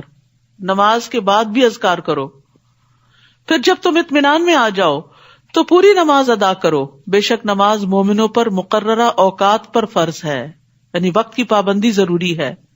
یہ نہیں کہ ساری نمازیں رات کو اکٹھی کر کے پڑھی جائیں، جب وقت ہو جائے تو اس وقت اٹھ کر نماز ادا کر لی جائے. اگر جاب پر ہیں یا کسی ایسے کام میں ہیں، سنت اور نفل پڑھنے کا وقت نہیں تو کم از کم فرض وقت پر ادا کر لیے جائیں. اور اگر سفر میں ہیں، جیسے جہاز کا سفر ہے، 12 گھنٹے 13 گھنٹے کی فلائٹ ہے، تو وہ ایک ایپ ہے حلال ٹرپ، اس میں اگر آپ اپنی فلائٹ کا نمبر ڈال دیں تو بغیر انٹرنیٹ کے بھی وہ کام کرتی ہے. وہ آپ کو بتا دے گی کہ آپ کی ظہر کہاں آ رہی ہے، آپ کی عصر کہاں آ رہی ہے. اور آپ سفر میں 2 نمازیں جمع بھی کر سکتے ہیں، ظہر اور عصر، مغرب اور عشاء. فجر نہیں جمع ہو سکتی، فجر اپنے وقت پر ہی پڑھنی ہوتی ہے. اور نبی صلی اللہ علیہ وسلم فجر کی سنتیں بھی ادا کیا کرتے تھے. اور تم دشمن قوم کی تلاش میں کمزوری نہ دکھاؤ. اگر تم تکلیف اٹھاتے ہو تو وہ بھی تکلیف اٹھاتے ہیں جیسا کہ تم تکلیف اٹھاتے ہو، اور تم اللہ سے اس کی امید رکھتے ہو جس کی وہ نہیں رکھتے، اور اللہ بہت علم والا، بہت حکمت والا ہے. یعنی جو لوگ اپنی دنیا کے لیے کام کرتے ہیں وہ بھی اتنی محنت اور کوشش سے کرتے ہیں، اور جو آخرت کے لیے کرتے ہیں وہ محنت نہ کرے، قربانی نہ کرے. یعنی حیرت کی بات ہے نا کہ جو شارٹ ٹرم کے لیے کام کر رہا ہے وہ تو پوری محنت لگا رہا ہے، اور جو ہمیشہ کے لیے کام کر رہا ہے وہ بس صرف ٹل ٹلاوی کر رہا ہے. تو آخرت کے لیے جو اعمال ہم کرتے ہیں ان میں ہمیں سنجیدگی اور شوق دکھانا چاہیے. انا انزلنا الیک الکتاب بالحق، بے شک ہم نے آپ کی طرف حق کے ساتھ کتاب نازل کی ہے تاکہ آپ لوگوں کے درمیان اس کے ساتھ فیصلہ کریں جو اللہ نے آپ کو سجھایا ہے، اور آپ خیانت کرنے والوں کے حمایتی نہ بنیں. ایک مخصوص واقعے کی طرف بھی اشارہ ہے لیکن عمومی احکام بھی ہیں. واستغفر اللہ ان اللہ کان غفورا رحیما، اور اللہ سے بخشش مانگیں، بے شک اللہ بہت بخشنے والا، نہایت رحم کرنے والا ہے. اور آپ ان لوگوں کی طرف سے جھگڑا نہ کریں جو اپنے آپ سے خیانت کرتے ہیں، بے شک اللہ بہت خیانت کرنے والے، بہت گناہگار کو پسند نہیں کرتا. کس کو پسند نہیں کرتا؟ خوانا اسیما، جو بہت گناہگار ہو اور بہت خیانت کار ہو. وہ لوگوں سے تو چھپ سکتے ہیں اور اللہ سے نہیں چھپ سکتے. یہ سب کے لیے ہے کہ انسان تنہائی میں بھی کوئی غلط کام کرے گا تو اللہ تعالیٰ دیکھ لے گا، حالانکہ وہ ان کے ساتھ ہوتا ہے جب وہ راتوں کو ناپسندیدہ باتوں پر مشورے کرتے ہیں جن سے اللہ راضی نہیں ہوتا. یعنی وہ کام یا وہ چیزیں جن پہ اللہ راضی نہیں، وہ باتیں کرتے ہیں. اور جو عمل وہ کرتے ہیں اللہ اس کا احاطہ کرنے والا ہے، اس کو گھیرنے والا ہے. ہاں تم ہی وہ لوگ ہو جنہوں نے ان کی طرف سے دنیا کی زندگی میں جھگڑا کیا، تو قیامت کے دن ان کی طرف سے کون اللہ سے جھگڑا کرے گا؟ کون ان کا وکیل ہوگا؟ یعنی اپنی قوم ہو، خاندان ہو، رشتہ دار ہوں، دوست ہوں، ناحق ان کا ساتھ نہیں دینا چاہیے. کیونکہ اگر ہم جانتے ہیں وہ غلط کر رہے ہیں اور پھر بھی ان کا دفاع کر رہے ہیں اور دوسرے مظلوم کو اس کا حق نہیں مل رہا تو یہ بہت بڑی زیادتی کی بات ہے. جیسے گھریلو زندگی میں آپ دیکھیں کہ بعض اوقات بیٹیاں ماں کے ساتھ مل جاتی ہیں، بہو کو اکیلا چھوڑ دیتی ہیں، حالانکہ انہیں یہ پتا ہوتا ہے کہ زیادتی ماں ہی کر رہی ہے. یہ بھی ظلم ہے. ماں کی محبت، احترام اس چیز میں حائل نہ ہو کہ آپ انصاف کا فیصلہ کریں. انسان کو ہمیشہ انصاف کی بات کرنی چاہیے، چاہے دوسری طرف اپنا کتنا ہی عزیز اور پیارا کیوں نہ ہو. لیکن افسوس کے ساتھ یہ کہنا پڑتا ہے کہ بعض اوقات مائیں اپنے بچوں کی غلطی کو نہیں دیکھتی، سارا الزام دوسروں پہ دھر دیتی اور دوسروں کو ہی مجرم قرار دے دیتے. تو اس لیے کبھی بھی اپنے پیاروں کا دفاع آخرت میں کام نہیں آئے گا. بات انسان کرے تو انصاف والے قیامت کے دن نور کے ممبروں پر ہوں گے. وَمَن يَعْمَلْ سُوءًا أَوْ يَظْلِمْ نَفْسَهُ ثُمَّ يَسْتَغْفِرِ اللَّهَ يَجِدِ اللَّهَ غَفُورًا رَحِيمًا، اور جو کوئی برا عمل کرے یا اپنی جان پر ظلم کرے پھر وہ اللہ سے بخشش مانگے تو وہ اللہ کو بہت بخشنے والا، نہایت رحم کرنے والا پائے گا. پھر بخشش کی بات آ گئی. آج تو آپ کو بخشش کی دعائیں ضرور ہی پڑھ لینی چاہیے. اور اس کے علاوہ صلاۃ التوبہ بھی ہوتی ہے، یعنی دعائیں پڑھنے کے علاوہ آپ یوں کر سکتے ہیں 2 نفل پڑھ کے پھر اس کے بعد بخشش کی ساری دعائیں پڑھ لی جائیں. تو اللہ سبحانہ تعالیٰ سے یہ دعا کہ اللہ پچھلے سارے گناہ معاف کر دے تاکہ ہمارے گناہوں کی وجہ سے جو ہمارے کاموں میں رکاوٹ ہے، جو دنیا میں ہمیں مسائل پیش آئے ہیں، وہ بھی ہٹ جائیں. بہترین وظیفہ ہے یہ. رسول اللہ صلی اللہ علیہ وسلم نے فرمایا جو مسلمان کوئی گناہ کر بیٹھے پھر وضو کرے، اس کے بعد 2 رکعت نماز پڑھے اور اللہ تعالیٰ سے اپنے اس گناہ کی معافی مانگے تو اللہ تعالیٰ اس کے گناہ کو یقیناً معاف کر دے گا، چاہے وہ کتنا ہی بڑا گناہ ہو. اور اللہ سے پوری امید کے ساتھ توبہ کرنی چاہیے، بخشش مانگنی چاہیے. اور پھر آپ دیکھیے اللہ سبحانہ تعالیٰ کا کتنا فضل اور کتنی رحمت ہے کہ انسان کو گناہ کے بعد مہلت دی جاتی ہے کہ توبہ کر لے. اگر وہ کر لے تو گناہ لکھا ہی نہیں جاتا، ورنہ ایک گناہ لکھ لیا جاتا ہے. رسول اللہ صلی اللہ علیہ وسلم نے فرمایا، بائیں طرف والا فرشتہ 6 گھڑیاں مسلمان گناہ گار بندے سے اپنا قلم اٹھائے رکھتا ہے. اگر وہ شرمندہ ہو اور اللہ سے استغفار کر لے تو وہ لکھے بغیر قلم رکھ دیتا ہے، ورنہ ایک گناہ لکھ لیتا ہے. اور جو کوئی گناہ کماتا ہے تو بے شک وہ اپنے ہی خلاف کماتا ہے، یعنی اس کا وبال اسی پہ پڑے گا جو کرے گا. اور اللہ بہت علم والا، بہت حکمت والا ہے. اور جو کوئی کسی خطا یا گناہ کا ارتکاب کرے پھر وہ کسی بے گناہ پر اس کا الزام لگا دے، غلطی خود کرے الزام دوسرے کو دے دے، تو یقیناً اس نے بہتان اور کھلم کھلے گناہ کا بوجھ اٹھایا، بہت بڑی زیادتی کی اس نے. اور اگر آپ پر اللہ کا فضل اور اس کی رحمت نہ ہوتی تو ان میں سے ایک گروہ نے ضرور آپ کو بہکا دینے کا ارادہ ہی کر لیا تھا، اور نہیں وہ بہکاتے مگر اپنے ہی آپ کو، اور وہ آپ کو کچھ بھی نقصان نہیں دے سکتے. اور اللہ نے آپ پر کتاب اور حکمت نازل کی اور آپ کو وہ سکھایا جو آپ نہ جانتے تھے، اور آپ پر اللہ کا بہت بڑا فضل ہے. سبحان اللہ. یہاں اللہ سبحانہ تعالیٰ نبی صلی اللہ علیہ وسلم پر اپنے احسانات کا ذکر بھی فرما رہے ہیں کہ اللہ نے آپ کو کتاب اور حکمت دی اور وہ کچھ سکھا دیا جو آپ کو پتا نہیں تھا، کیونکہ آپ ایک نبی امی تھے. مکہ میں لائبریریز نہیں تھیں، مکہ میں کوئی اسکالرز نہیں تھے کہ جن سے آپ کچھ سیکھتے. آپ کے علم کا واحد منبع وحی الہی ہے. پھر فرمایا لا خیر فی کثیر من نجواہم الا من امر بصدقۃ او معروف او اصلاح بین الناس ومن يفعل ذلك ابتغاء مرضات اللہ فسوف نؤتیہ اجرا عظیما. ان کی بہت سی سرگوشیوں میں کوئی بھلائی نہیں، یعنی کسر پسر میں، وسپرنگ میں، سوائے اس کے جو صدقہ کرنے یا نیکی کرنے یا لوگوں کے درمیان اصلاح کرنے کا حکم دے. یعنی کانوں میں باتیں کرنا، دوسرے کے چپکے چپکے مجلس میں باتیں کرنا ناپسندیدہ چیز ہے. جب آپ سب کے ساتھ بیٹھے ہو تو سب کے ساتھ ایک کامن بات کریں جو سب کے انٹرسٹ کی ہو. یہ نہیں کہ باقی سب الگ ہیں اور یہ دو آپس میں باتیں کیے چلے جا رہے ہیں، یہ آداب مجلس کے خلاف ہے. لیکن بعض اوقات انسان اگر کوئی بات اونچی آواز سے کہے تو اس سے کسی دوسرے کی عزت پہ یا انا پہ یا کسی چیز پہ کوئی ضرب آ سکتی ہے، کوئی اس کو ناپسندیدگی ہو سکتی ہے. مثلاً کسی کو صدقہ دینے کا حکم کہ جاؤ فلاں کو یہ صدقہ دے دو. آپ مثلاً بیٹھے ہیں اپنے رشتے داروں کے ساتھ، گھر میں بیٹھے ہیں، کسی گیدرنگ میں ہیں، اتنے میں کوئی ایسا شخص آ جاتا ہے کہ جس کے ساتھ آپ نے وعدہ کر رکھا تھا کہ آپ اس کو کچھ دیں گے. اب وہ شخص بھی نہیں چاہتا کہ سب کو پتہ چلے، آپ بھی نہیں چاہتے کہ یہ راز سب پہ کھلے، کیونکہ چھپا صدقہ ویسے بھی افضل ہے. اب آپ کیا کر سکتے ہیں؟ اٹھ بھی نہیں سکتے کیونکہ وہ سچویشن ایسی ہے کہ آپ خود اٹھ کے جا کے اس کی مدد بھی نہیں کر سکتے.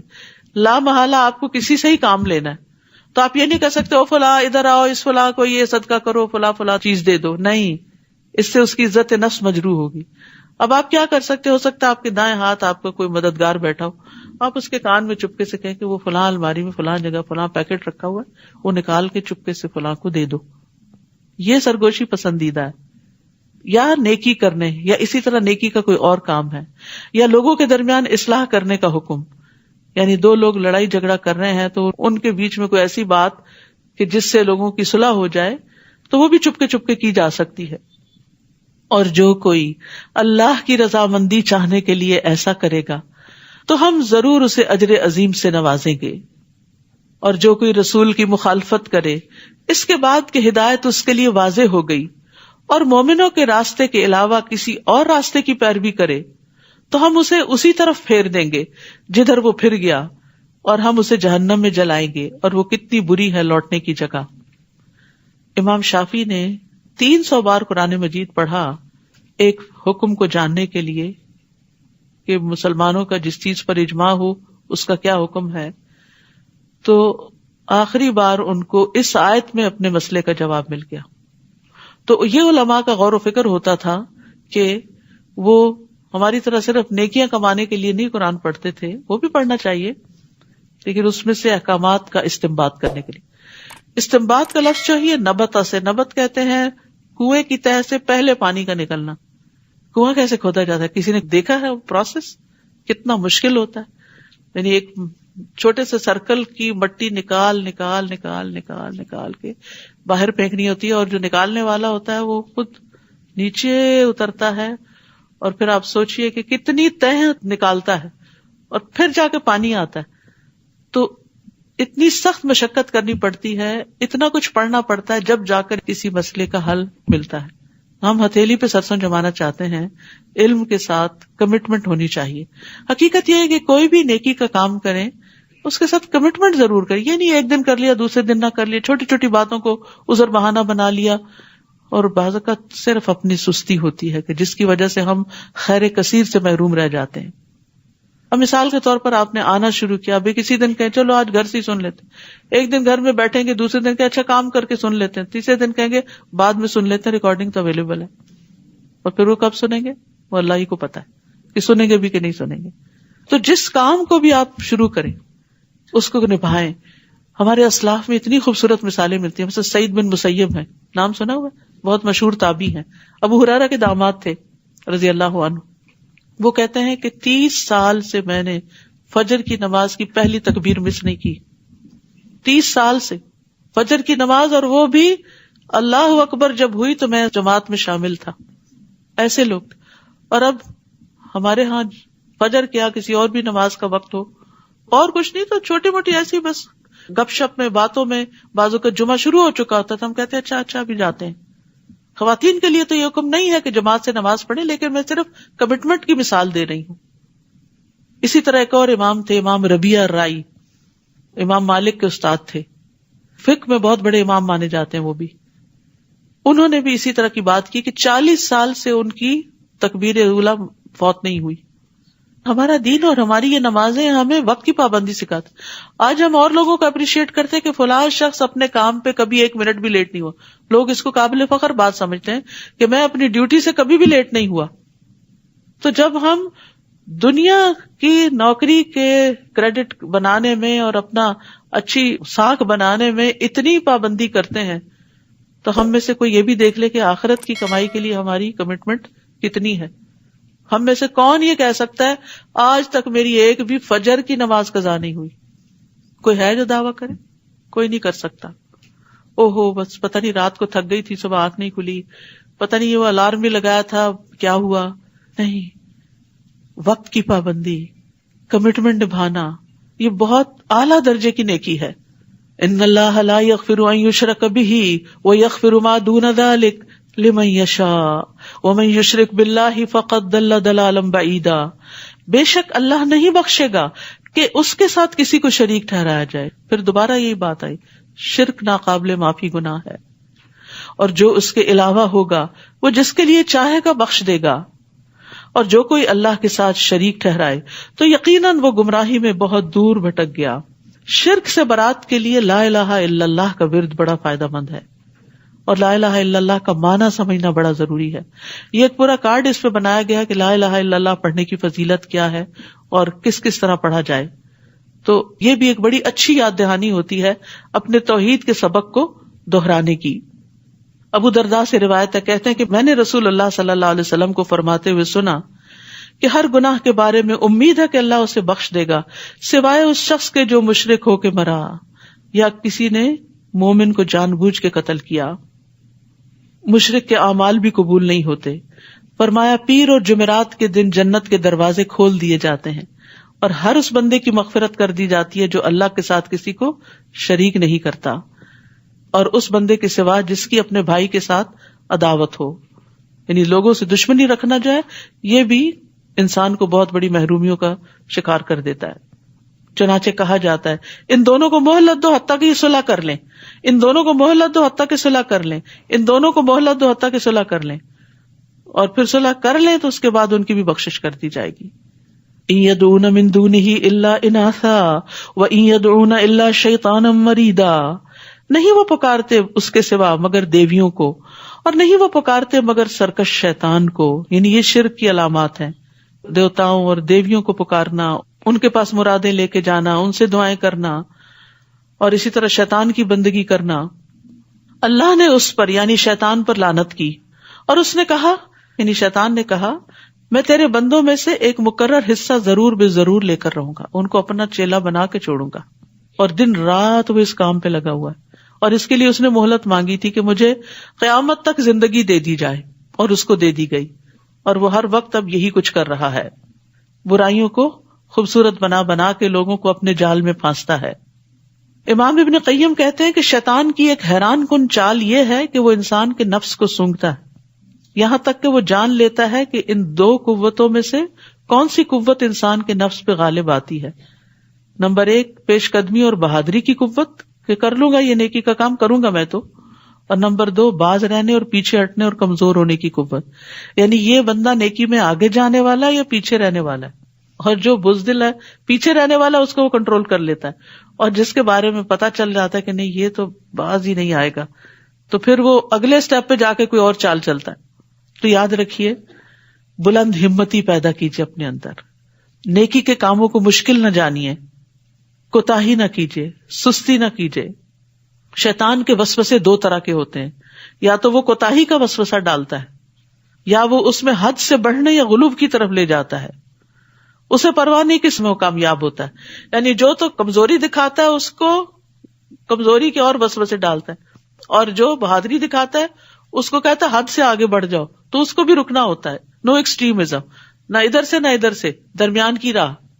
اس نے یہ بھی کہا تھا اور البتہ میں ضرور انہیں بھٹکاؤں گا, اور میں ضرور انہیں امیدیں دلاؤں گا, اور میں ضرور انہیں حکم دوں گا, پھر وہ ضرور مویشیوں کے کان کاٹیں گے. دور جاہلیت کی ایک رسم ہے, بتوں کے نام پہ کان کاٹتے تھے. اور میں ضرور انہیں حکم دوں گا تو وہ ضرور اللہ کی تخلیق کو بدل ڈالیں گے, اور جو کوئی اللہ کو چھوڑ کر شیطان کو دوست بنائے تو یقیناً اس نے کھلم کھلا نقصان اٹھایا. یاد رکھیے شیطان باطل کو خوبصورت بنا کے پیش کرتا ہے, باطل اور حق کو خلط ملط کرتا ہے, دھوکہ دیتا ہے, چالیں چلتا ہے, خواہشات کے ذریعے حملہ کرتا ہے, حقیر سمجھے جانے والے اعمال کے ذریعے داخل ہوتا ہے. انسان کہتے ہیں یہ چھوٹی سی بات ہے, تو چھوٹا سا گناہ, اس سے کوئی فرق نہیں پڑتا. اب ہوتا ہی انسان پھنس جاتا ہے, پھر اس سے ایک اور برائی میں, اس سے ایک اور برائی میں, برائیوں کا ایک سلسلہ چل پڑتا ہے. یعدہم ویمنیہم وما یعدہم الشیطان الا غرورا, وہ ان سے وعدہ کرتا ہے اور انہیں امیدیں دلاتا ہے, اور نہیں وعدہ کرتا ان سے شیطان مگر دھوکے کا. تو شیطان کے وعدوں سے خبردار رہیں, اور ان میں بعض اوقات وہ بہت سا وقت ضائع کروا دیتا ہے. یہی لوگ ہیں جن کا ٹھکانہ جہنم ہے, اور وہ اس سے کوئی جائے پناہ نہ پائیں گے, یعنی شیطان ان کو اپنے ساتھ ہی لے کے دم لے گا. اور وہ لوگ جو ایمان لائے اور انہوں نے نیک عمل کیے, ہم ضرور ان کو ایسے باغوں میں داخل کریں گے جن کے نیچے نہریں بہتی ہیں, جن میں وہ ہمیشہ رہیں گے, ہمیشہ ہمیشہ. اللہ کا وعدہ سچا ہے. وَمَنْ أَصْدَقُ مِنَ اللَّهِ قِيلًا, اور اللہ سے بڑھ کر کون زیادہ سچا ہے قول و قرار میں. پیچھے بھی اللہ کے وعدے کے سچے ہونے کی بات تھی, یہاں پھر وہاں سزا پر اور یہاں جزا پر. برا عمل کرنے پر جو اللہ نے سزا بتائی ہے پھر وہ انسان کے مقدر ہو کر رہے گی, اور نیک عمل کرنے والے کے لیے جو جزا اللہ نے بتائی ہے وہ بھی بالکل سچی ہے. لیس بامانیکم ولا امانی اہل الکتاب من یعمل سوءا یجز بہ ولا یجد لہ من دون اللہ ولیا ولا نصیرا. نہ تمہاری آرزوؤں پر منحصر ہے اور نہ اہل کتاب کی آرزوؤں پر, یعنی تمہاری امیدیں اور تمنائیں تمہیں فائدہ نہ دیں گی. جو کوئی برا عمل کرے گا وہ اس کا بدلہ دیا جائے گا, اور وہ اپنے لیے اللہ کے سوا کوئی دوست اور مددگار نہ پائے گا, کوئی اور چھڑانے کے لیے نہیں آئے گا. اور جو کوئی نیک عمل کرے خواہ مرد ہو یا عورت, بشرطے کہ وہ مومن ہو, نو جینڈر ڈسکریمنیشن, مرد ہو یا عورت, جو بھی نیک عمل کرے تو یہی لوگ جنت میں داخل ہوں گے, اور وہ کھجور کی گٹلی میں سوراخ برابر بھی ظلم نہ کیے جائیں گے. یعنی اچھے کام کوئی بھی کرے اس کی قدردانی کی جائے گی. اور اس سے بڑھ کر دین میں کون اچھا ہوگا, یعنی کس کا دین سب سے اچھا ہے, جس نے اپنا چہرہ اللہ کے سپرد کر دیا, جبکہ وہ نیکوکار بھی ہے, نیت بھی اچھی ہے, عمل بھی اچھے ہیں, اور اس نے ملت ابراہیم کی پیروی کی جو یکسو تھے, مخلص تھے, اور بنا لیا اللہ نے ابراہیم کو خاص دوست. واتخذ اللہ ابراہیم خلیلا.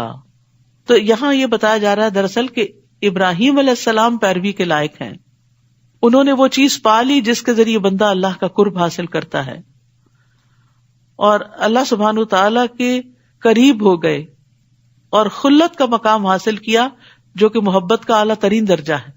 یعنی اللہ سبحانہ تعالیٰ ابراہیم علیہ السلام سے محبت کرتے ہیں کیونکہ وہ اپنے رب کی بہت زیادہ اطاعت کرنے والے تھے. تو اس میں سب سے بہترین انسان اور سب سے بہترین دین والا وہ ہوتا ہے جو کسی کام سے پہلے اپنی نیت کو صرف اپنے رب کے لیے خالص کرے اور پھر نیکی کے کام میں طریقہ بھی درست کرے, اور درست طریقہ ہمیں سنت رسول صلی اللہ علیہ وسلم سے ملتا ہے, اس طریقے کو اختیار کرے. کوئی بھی اچھا کام جب کرنا شروع کرے پلٹ کر دیکھے کہ وہاں کیا ہوتا تھا. وَلِلَّهِ مَا فِي السَّمَاوَاتِ وَمَا فِي الْأَرْضِ وَكَانَ اللَّهُ بِكُلِّ شَيْءٍ مُحِيطًا, اور اللہ ہی کے لیے ہے جو کچھ آسمانوں میں ہے اور جو کچھ زمین میں ہے, اور اللہ ہر چیز کا خوب احاطہ کرنے والا ہے.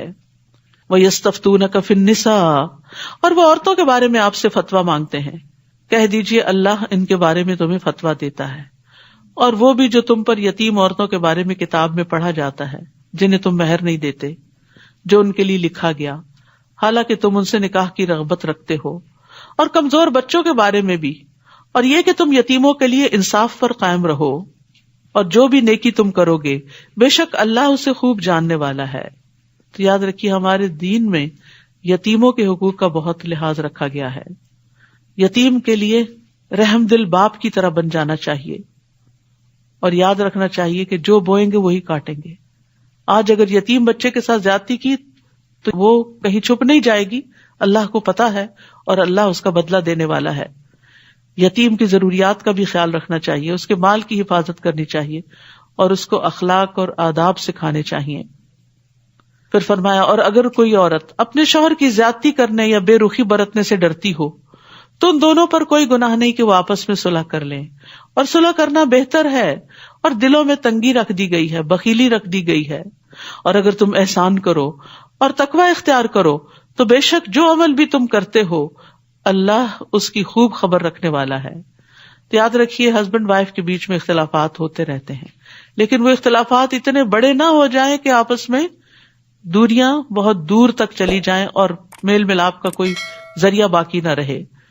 تو اس کے لیے آپس میں صلح بھی جلدی کرنی چاہیے اگر کوئی ناراضگی ہو جائے, اور اگر آپس میں نہیں کسی طرح اپنی کمزوری پہ قابو پا رہے تو دوسرے لوگوں کو انٹروین کر کے صلح کرانی چاہیے. نبی صلی اللہ علیہ وسلم نے فرمایا, کیا میں تمہیں نماز, روزہ اور زکوٰۃ سے افضل درجے کا عمل نہ بتاؤں؟ صحابہ نے عرض کیا کیوں نہیں؟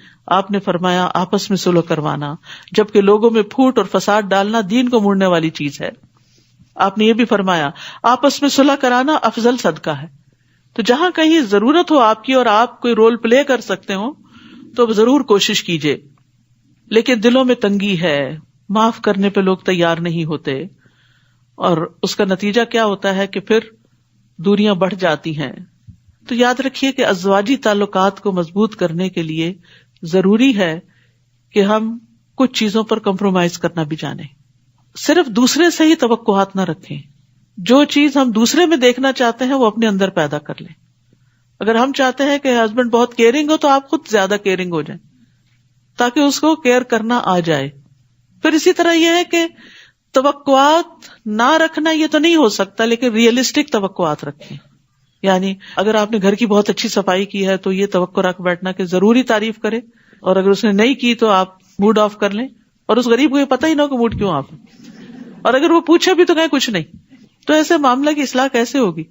تو توقعات ریئلسٹک رکھے. ہو سکتا ہے اس کے ذہن پہ ایک پہاڑ ہو باہر کے کاموں کا اور بوجھ ہو, اور وہ اندر آیا اور اس کے دماغ میں وہی چل رہا اور اس کو کچھ نظر نہ آ رہا ہو.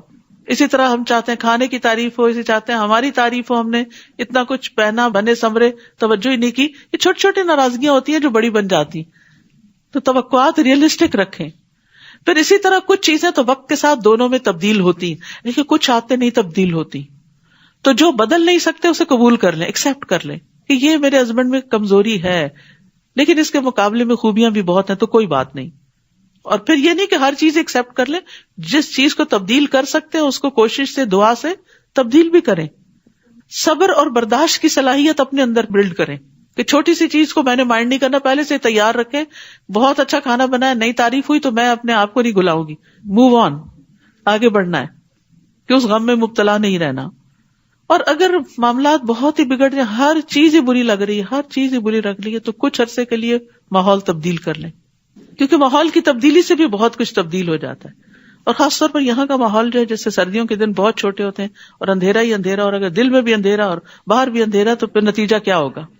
پھر فرمایا اور تم عورتوں کے درمیان ہرگز عدل نہیں کر سکتے، اگر تم اس کی حرص کرو تو تم ایک کی طرف پوری طرح مائل نہ ہو جاؤ اور دوسری کو لٹکتی ہوئی چیز کی طرح چھوڑ دو. اور اگر تم اصلاح کرو اور تقوی اختیار کرو تو بے شک اللہ بہت بخشنے والا، نہایت رحم کرنے والا ہے. اور اگر وہ دونوں الگ ہو جائیں تو ہر ایک کو اللہ اپنی وسعت سے غنی کر دے گا. نہیں بنتی تو پھر طلاق کو ایک بہت ہی بری چیز نہ سمجھو، پھر الگ ہونے میں ہی وسعت ہے. اور اللہ وسعت والا، خوب حکمت والا ہے. اور اللہ ہی کے لیے ہے جو کچھ آسمانوں میں اور جو کچھ زمین میں ہے. اور البتہ تحقیق ہم نے ان لوگوں کو جو تم سے پہلے کتاب دیے گئے تھے یہ تاکید کی تھی، اور تمہیں بھی، کہ اللہ سے ڈرو. اور اگر تم کفر کرو گے تو بے شک اللہ ہی کے لیے ہے جو کچھ آسمانوں میں ہے اور جو کچھ زمین میں ہے. اور اللہ بہت بے نیاز، بہت تعریف والا ہے. اور اللہ ہی کے لیے ہے جو کچھ آسمانوں میں ہے اور جو کچھ زمین میں ہے، اور کافی ہے اللہ کارساز. سبحان اللہ. یہ بار بار تکرار اس لیے ہے تاکہ اس کو محسوس کریں کہ ہر چیز کا مالک اللہ ہے، وہ سب کچھ کر سکتا ہے. اسے کچھ بھی تبدیل کرنے کے لیے کسی کے پاس نہیں جانا، وہ خود مالک ہے. بندوں کے دلوں کا مالک بھی وہ ہے، مال کا مالک بھی وہ ہے، رزق کا مالک، بیماری کو صحت میں بدلنے کا مالک. تو اس سے مانگتے چلے جاؤ. اے لوگو، اگر وہ چاہے تو تم سب کو لے جائے اور دوسروں کو لے آئے، اور اللہ اس پر بہت قدرت رکھنے والا ہے. یعنی جب بندے اللہ کے حکم کو ضائع کر دیتے ہیں تو اللہ کی نگاہ میں حقیر ہو جاتے ہیں، اللہ کو پرواہ نہیں ہوتی. پھر ان کی بجائے اللہ دوسروں سے اچھے کام لے لیتا ہے. من کان یرید ثواب الدنیا فعند اللہ ثواب الدنیا والآخرہ وکان اللہ سمیعا بصیرا. جو کوئی دنیا کا ثواب چاہتا ہے تو اللہ کے پاس دنیا اور آخرت دونوں کا ثواب ہے. تو تم صرف دنیا کیوں چاہتے ہو؟ ربنا آتنا فی الدنیا حسنہ وفی الآخرۃ حسنہ. اور اللہ خوب سننے والا، خوب دیکھنے والا ہے. اے لوگو جو ایمان لائے ہو، انصاف پر قائم رہنے والے ہو جاؤ، اللہ کے لیے گواہی دینے والے بن جاؤ، اگرچہ وہ تمہارے اپنے ہی خلاف ہو یا والدین اور قرابت داروں کے.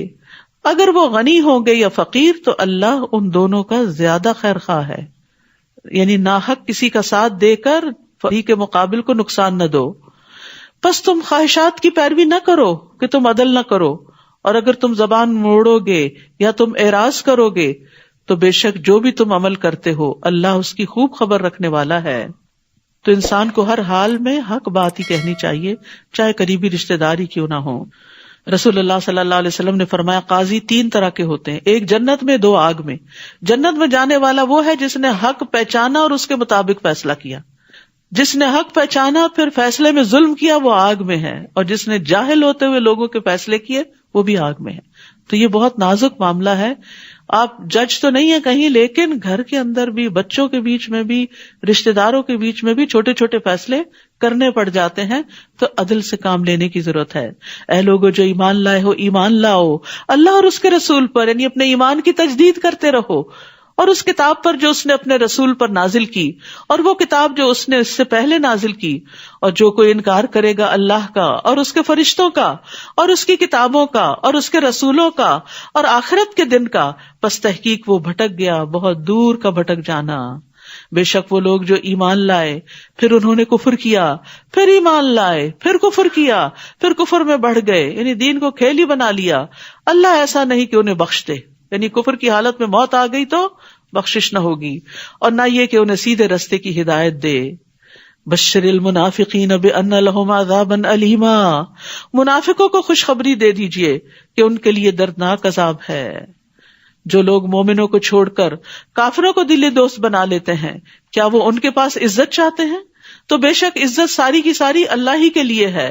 اور تحقیق اس نے کتاب میں نازل کیا کہ جب تم سنو کہ اللہ کی آیات کا انکار کیا جاتا ہے اور ان کا مذاق اڑایا جاتا ہے تو تم ان کے ساتھ مت بیٹھو حتیٰ کہ وہ اس کے علاوہ کسی اور بات میں مشغول ہو جائیں، ورنہ بے شک تب تم ان جیسے ہوگے.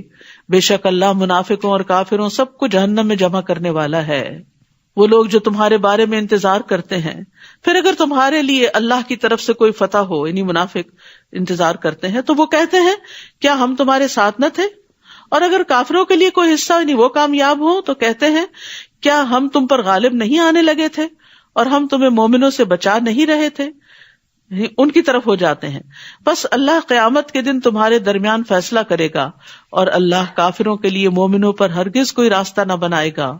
ان المنافقین یخادعون اللہ وہو خادعہم، بے شک منافقین اللہ کو دھوکہ دیتے ہیں حالانکہ وہ انہیں دھوکہ دینے والا ہے. اور جب وہ نماز کے لیے کھڑے ہوتے ہیں تو انتہائی سستی سے کھڑے ہوتے ہیں، یون کرتے ہوئے، ڈھیلے ڈھالے، لیٹ، اور وہ لوگوں کو دکھاوا کرتے ہیں کہ کوئی یہ نہ کہ اس نے تو نماز ہی نہیں پڑھی، اور اللہ کو بہت تھوڑا یاد کرتے ہیں. نماز اللہ کے ذکر کے لیے قائم کی جاتی ہے. افسوس کہ ہم نماز میں بھی اللہ کو کم یاد کرتے ہیں، دنیا میں تو کیا یاد کریں گے. تو منافقت میں سستی بڑا اہم کردار ادا کرتی ہے. انہیں نماز سے کوئی دلچسپی نہیں، ذکر سے کوئی دلچسپی نہیں، بس وہ انتظار کرتا رہتا ہے، آخری وقت میں اٹھ کے 2-4 ٹھونگے مار لیتا ہے اور اللہ کو کچھ بھی یاد نہیں کرتا. آپ نے فرمایا منافقوں پر فجر اور عشاء سے زیادہ کوئی نماز بھاری نہیں، لیکن مومن اس کے برعکس اپنے رب سے سرگوشیاں کرتا ہے، اللہ کو یاد کرتا ہے. متذبذب ہیں، نہ ان لوگوں کی طرف ہے نہ ان لوگوں کی طرف، نہ مومنوں کے ہیں نہ کفار کی طرف. اور جسے اللہ بھٹکا دے تو آپ ہرگز اس کے لیے کوئی راہ نہ پائیں گے. اے لوگو جو ایمان لائے ہو، مومنوں کے سوا کافروں کو اولیاء نہ بناؤ. کیا تم چاہتے ہو کہ تم اللہ کے لیے اپنے خلاف کوئی واضح دلیل بنا لو؟ بے شک منافقین آگ کے سب سے نچلے درجے میں ہوں گے، کیونکہ انہی کا یہ طریقہ تھا، کبھی ادھر مسلمانوں کی طرف کبھی دوسروں کی طرف، اور ہرگز آپ ان کے لیے کوئی مددگار نہ پائیں گے. ایسے شخص کا پھر کوئی دوست نہیں ہوتا، وہ کہیں بھی قابل اعتبار نہیں ہوتا، اور اللہ کی طرف سے بھی ایسے شخص کو کوئی مدد نہیں ملتی سوائے ان لوگوں کے جنہوں نے توبہ کر لی، یعنی منافقت سے نکل آئے اور اصلاح کر لی، ایمان پر مضبوطی سے قائم ہوئے اور اللہ کو مضبوطی سے تھام لیا اور اپنے دین کو اللہ کے لیے خالص کر لیا. تو یہی لوگ مومنوں کے ساتھ ہیں اور اللہ ضرور مومنوں کو اجر عظیم سے نوازے گا. ما یفعل اللہ بعذابکم ان شکرتم وآمنتم وکان اللہ شاکرا علیما. اللہ تمہیں عذاب دے کر کیا کرے گا اگر تم شکر کرو، یعنی اگر شکر کرو گے تو عذاب سے بچ جاؤ گے اور ایمان لے آؤ. وَكَانَ اللَّهُ شَاكِرًا عَلِيمًا، اور اللہ بہت قدردان، بہت علم والا ہے. یہاں اللہ تعالیٰ نے شکر کو ایمان سے پہلے ذکر کیا ہے، کیونکہ بندہ نعمتوں کو دیکھ کر شکر ادا کرتا ہے، پھر اس ہستی کو پہچانتا ہے جس نے انعام کیے، اور شکر ایمان کا سبب بن جاتا ہے. پھر ایمان لے آتا ہے اور نعمتوں کا شکر ایمان میں اضافہ کرتا چلا جاتا ہے. تو یاد رکھیے شکر کا فائدہ خود انسان ہی کو ملتا ہے. وَمَن يَشْكُرْ فَإِنَّمَا يَشْكُرُ لِنَفْسِهِ، اور شکر گزار جو ہے وہ عذاب سے بچا لیا جاتا ہے. اللہ سبحانہ وتعالیٰ فرماتے ہیں كَذَلِكَ نَجْزِي مَن شَكَرَ، جس طرح آل لوط کو عذاب سے بچا لیا گیا، ہر شکر گزار کو بچا لیا جاتا ہے. تو اللہ تعالیٰ سے دعا ہے کہ وہ ہمیں شکر گزار بندہ بننے کی توفیق عطا فرمائے. وآخر دعوانا ان الحمد للہ رب العالمین. سبحانک اللہم وبحمدک اشہد ان لا الہ الا انت استغفرک واتوب الیک. السلام علیکم ورحمۃ اللہ وبرکاتہ. لا